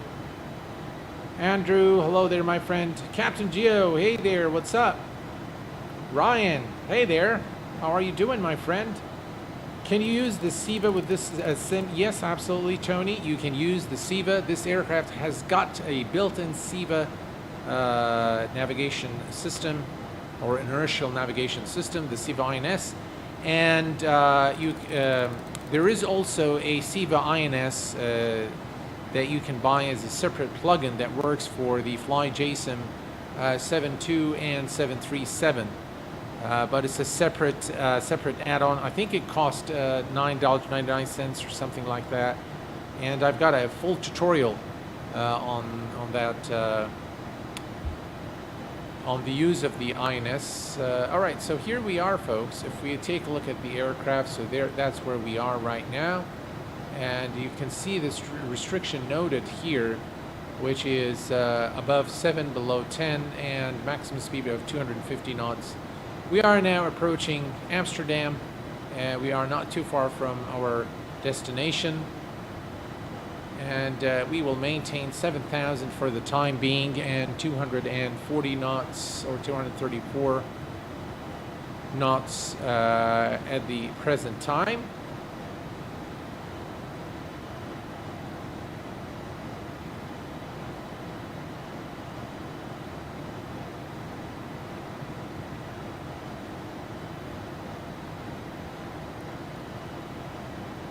Yeah, we can see Amsterdam right ahead of us now. A little bit of clouds there as we approach. And we can see the distance to the islet is 25 nautical miles now. And we are now heading to the VOR station. So this is a VOR station, Sierra Papa Lima, and 23 nautical miles. Then we are going to go to Echo Hotel 84. I'm not sure what this at sign means, but it looks like it's a string. This is the first time I see a fix with this with the at sign, but it might mean something else.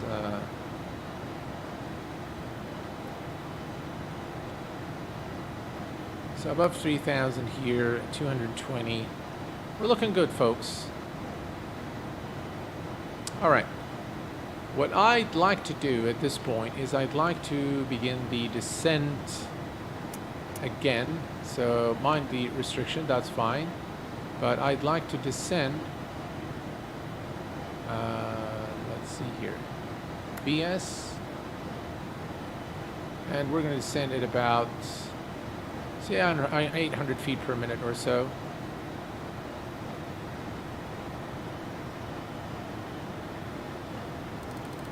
There we go.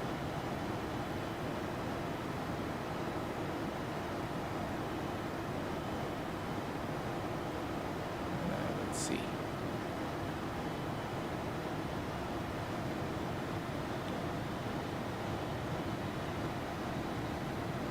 All right, that's good. And we're going to start slowing down to 220 knots.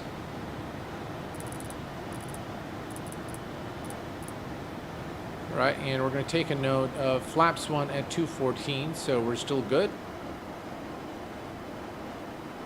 I just want to be able to have sufficient time to reduce speed and get the right altitude for our turn.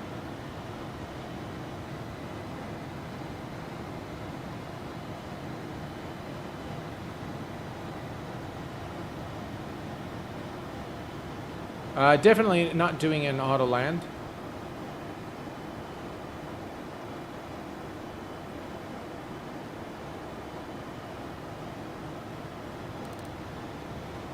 "12 nautical miles."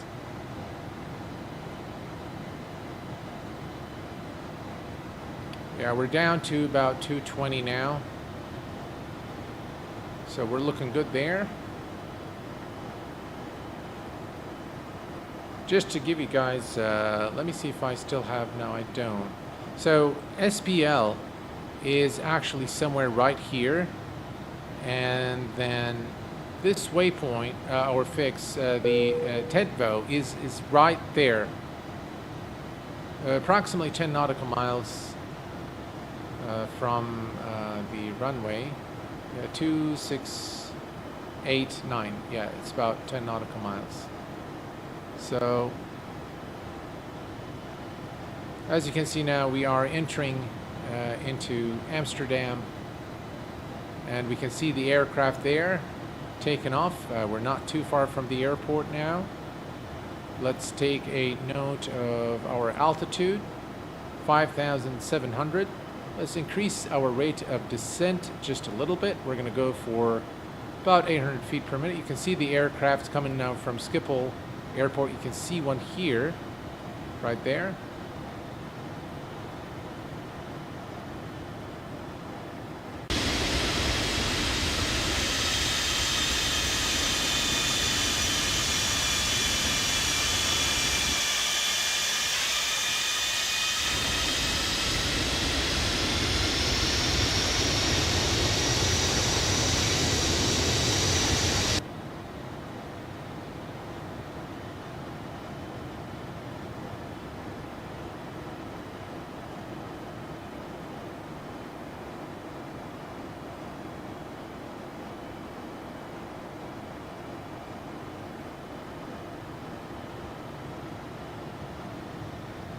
A little bit of wind there and some turbulence as we approach our destination. And by the way, that's the airport. So I think we're flying. That's the airport right there.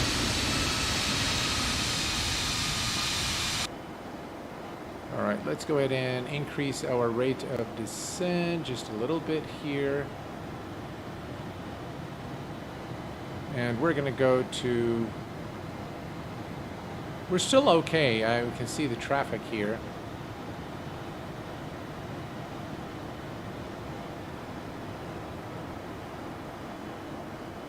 So obviously we are going to go straight through.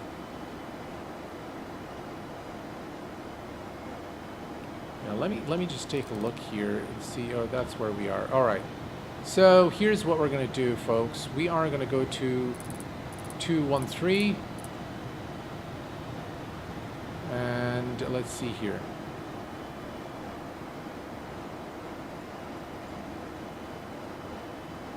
Let's descend. And we're going to go to flaps 1. Flaps 1. And if you look at fleet 194 for flaps 5. 194.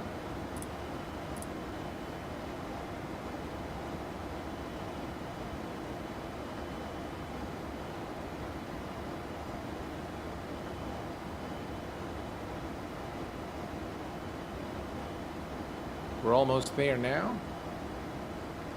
We're going to make sure this is set on medium, which it is.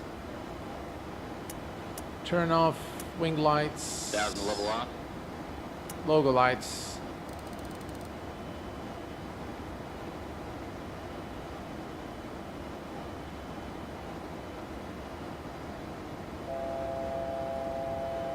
Six nautical miles. We need to be. That's fine. Yeah, we need. We're in terms of the altitude, we're a bit too low, so we need to be at 3,000.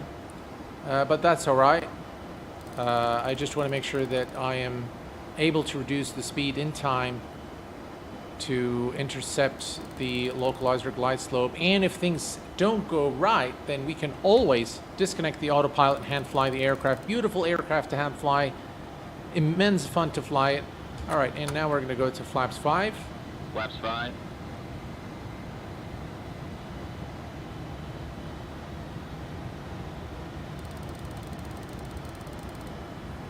And flaps 10 at 174.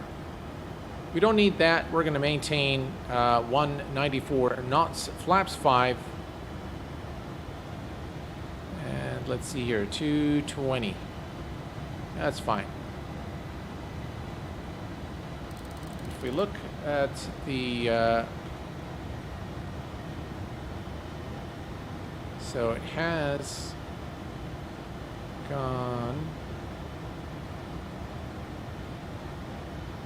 not sure what it's doing now exactly, but I'm just going to wait and see.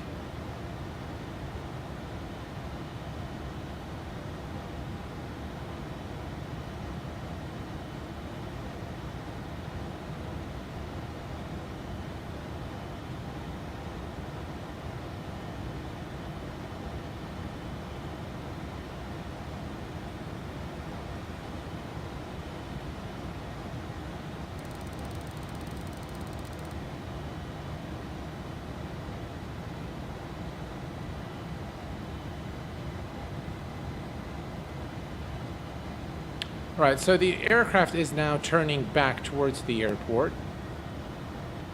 We are approximately we're not too far, about 13 nautical miles. So if we look at the flight plan, now you see that the aircraft is turning back towards Schiphol.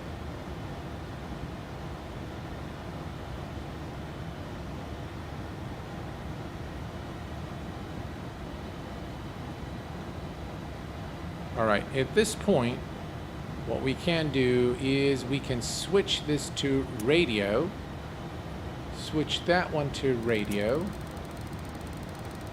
and we can switch this to VOR lock.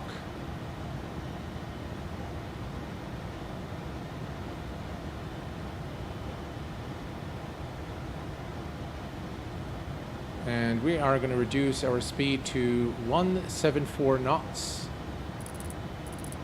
174. There we go.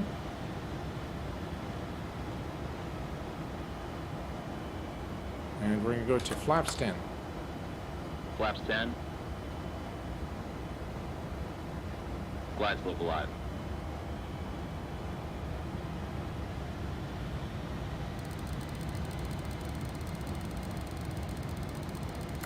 ILS.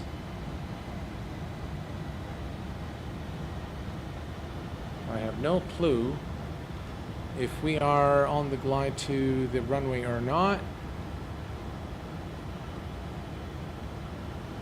but I don't see the runway, that's for sure. Glide slope is active. Can we see the needle?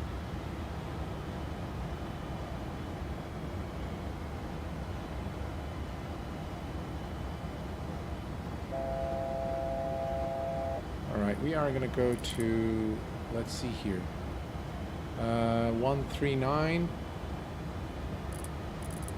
We'll just say 140.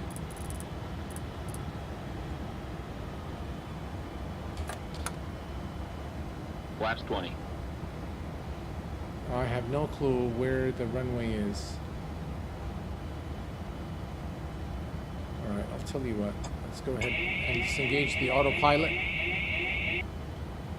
I have no clue where the runway is. All right, looks like the runway's right over there.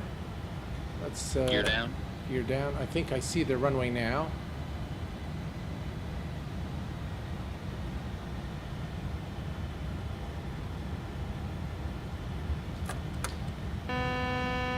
Flaps 25.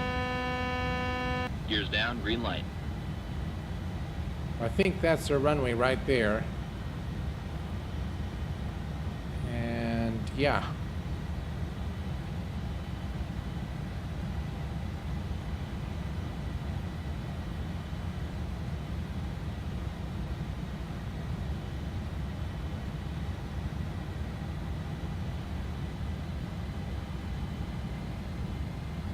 we just make a big mess out of this? I think we did.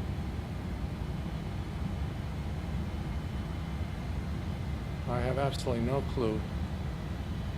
That's the runway. Or maybe not. Localizer alive.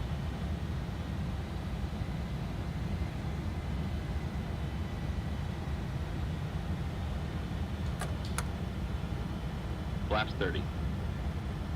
Oh god. 1,000.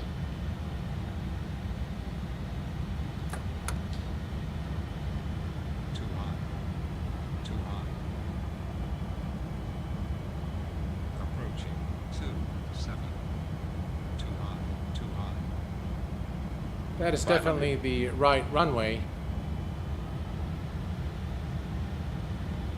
But we made a complete mess out of that. But that's all right. That's completely nothing wrong with the plane. That's my bad. Caution. Taxiway. Pull up. Long landing. Glide slope. Glide slope. 50, 40, 30, 20, 10. Come on. Check reverse.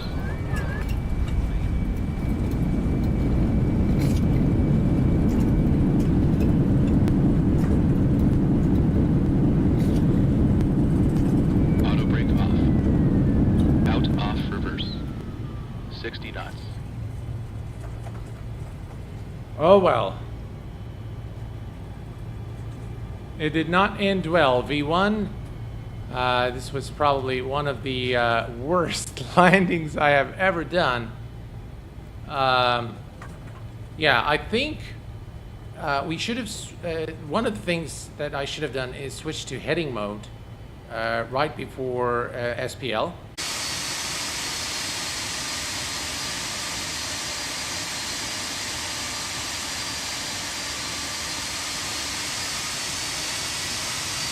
All right, folks. I think what has happened is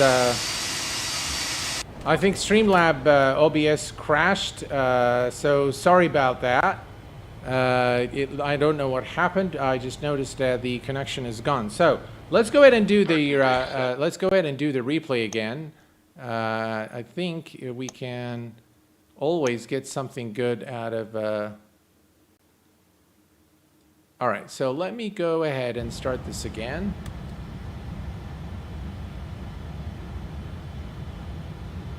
All right, let's see here.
Tell you guys, those sounds are absolutely gorgeous.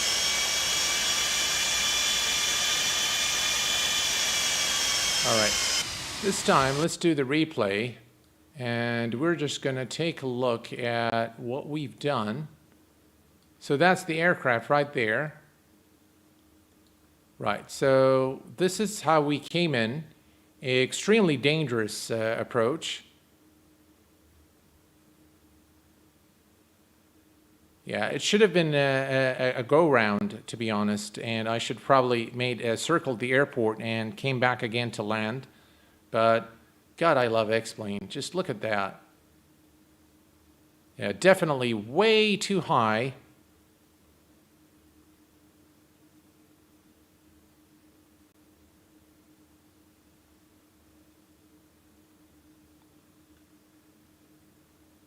You can see that, you know, we were all over the place. And I tried to bring the aircraft back on the localizer. I had no visual on the runway as we came in, and I heard the autopilot system saying glide slope captured and active. But just look at the beauty. What a beautiful aircraft, the 747. So still some nice spectacle for you guys to take a look at despite the terrible landing.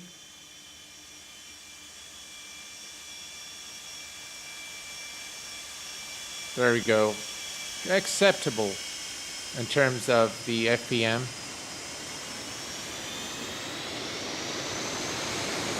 Wow, look at that.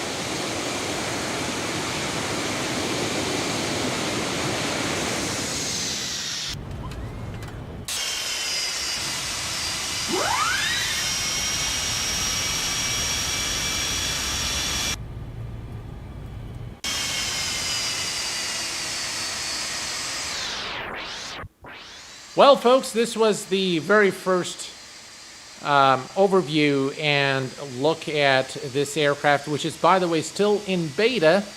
But I absolutely love this aircraft. I think it's a very well-modeled aircraft, very in-depth simulation of the aircraft systems. It is feature-rich. Everything is very well polished, I think. Even at this stage of the beta, I think it is very well polished. I think it is very immersive. The sounds are phenomenal, and there are just way too many details to count in this first live stream. So what I'm going to do, guys, I'm going to do a little bit more studying of this aircraft, and hopefully in the next live stream, you know, we'll do a better climb, cruise, descent, and landing at a select airport. If you guys have a specific route that you'd like me to fly, this Felis 747, please do let me know in the comment section or through the chat here. I will try to go back and read through and see if you guys want me to, you know, fly a specific route with this aircraft. I want to thank you guys very much for tuning in this Monday evening, at least in Kuwait it is. And I want to thank you for being here and for supporting the channel. I really appreciate it. And I want to thank all the moderators. Dougal, thank you very much for moderating the chat and all the support. I want to thank Felis for being with us tonight, at least for a while. Captain Guillaume Fontes, who also showed up today.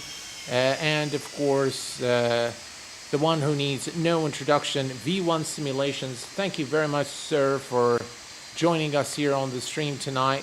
Guys, have a pleasant evening or morning wherever you are in the world. Until next time, please take care of yourselves and each other, and I will see you all very soon. Stay safe, and goodbye for now.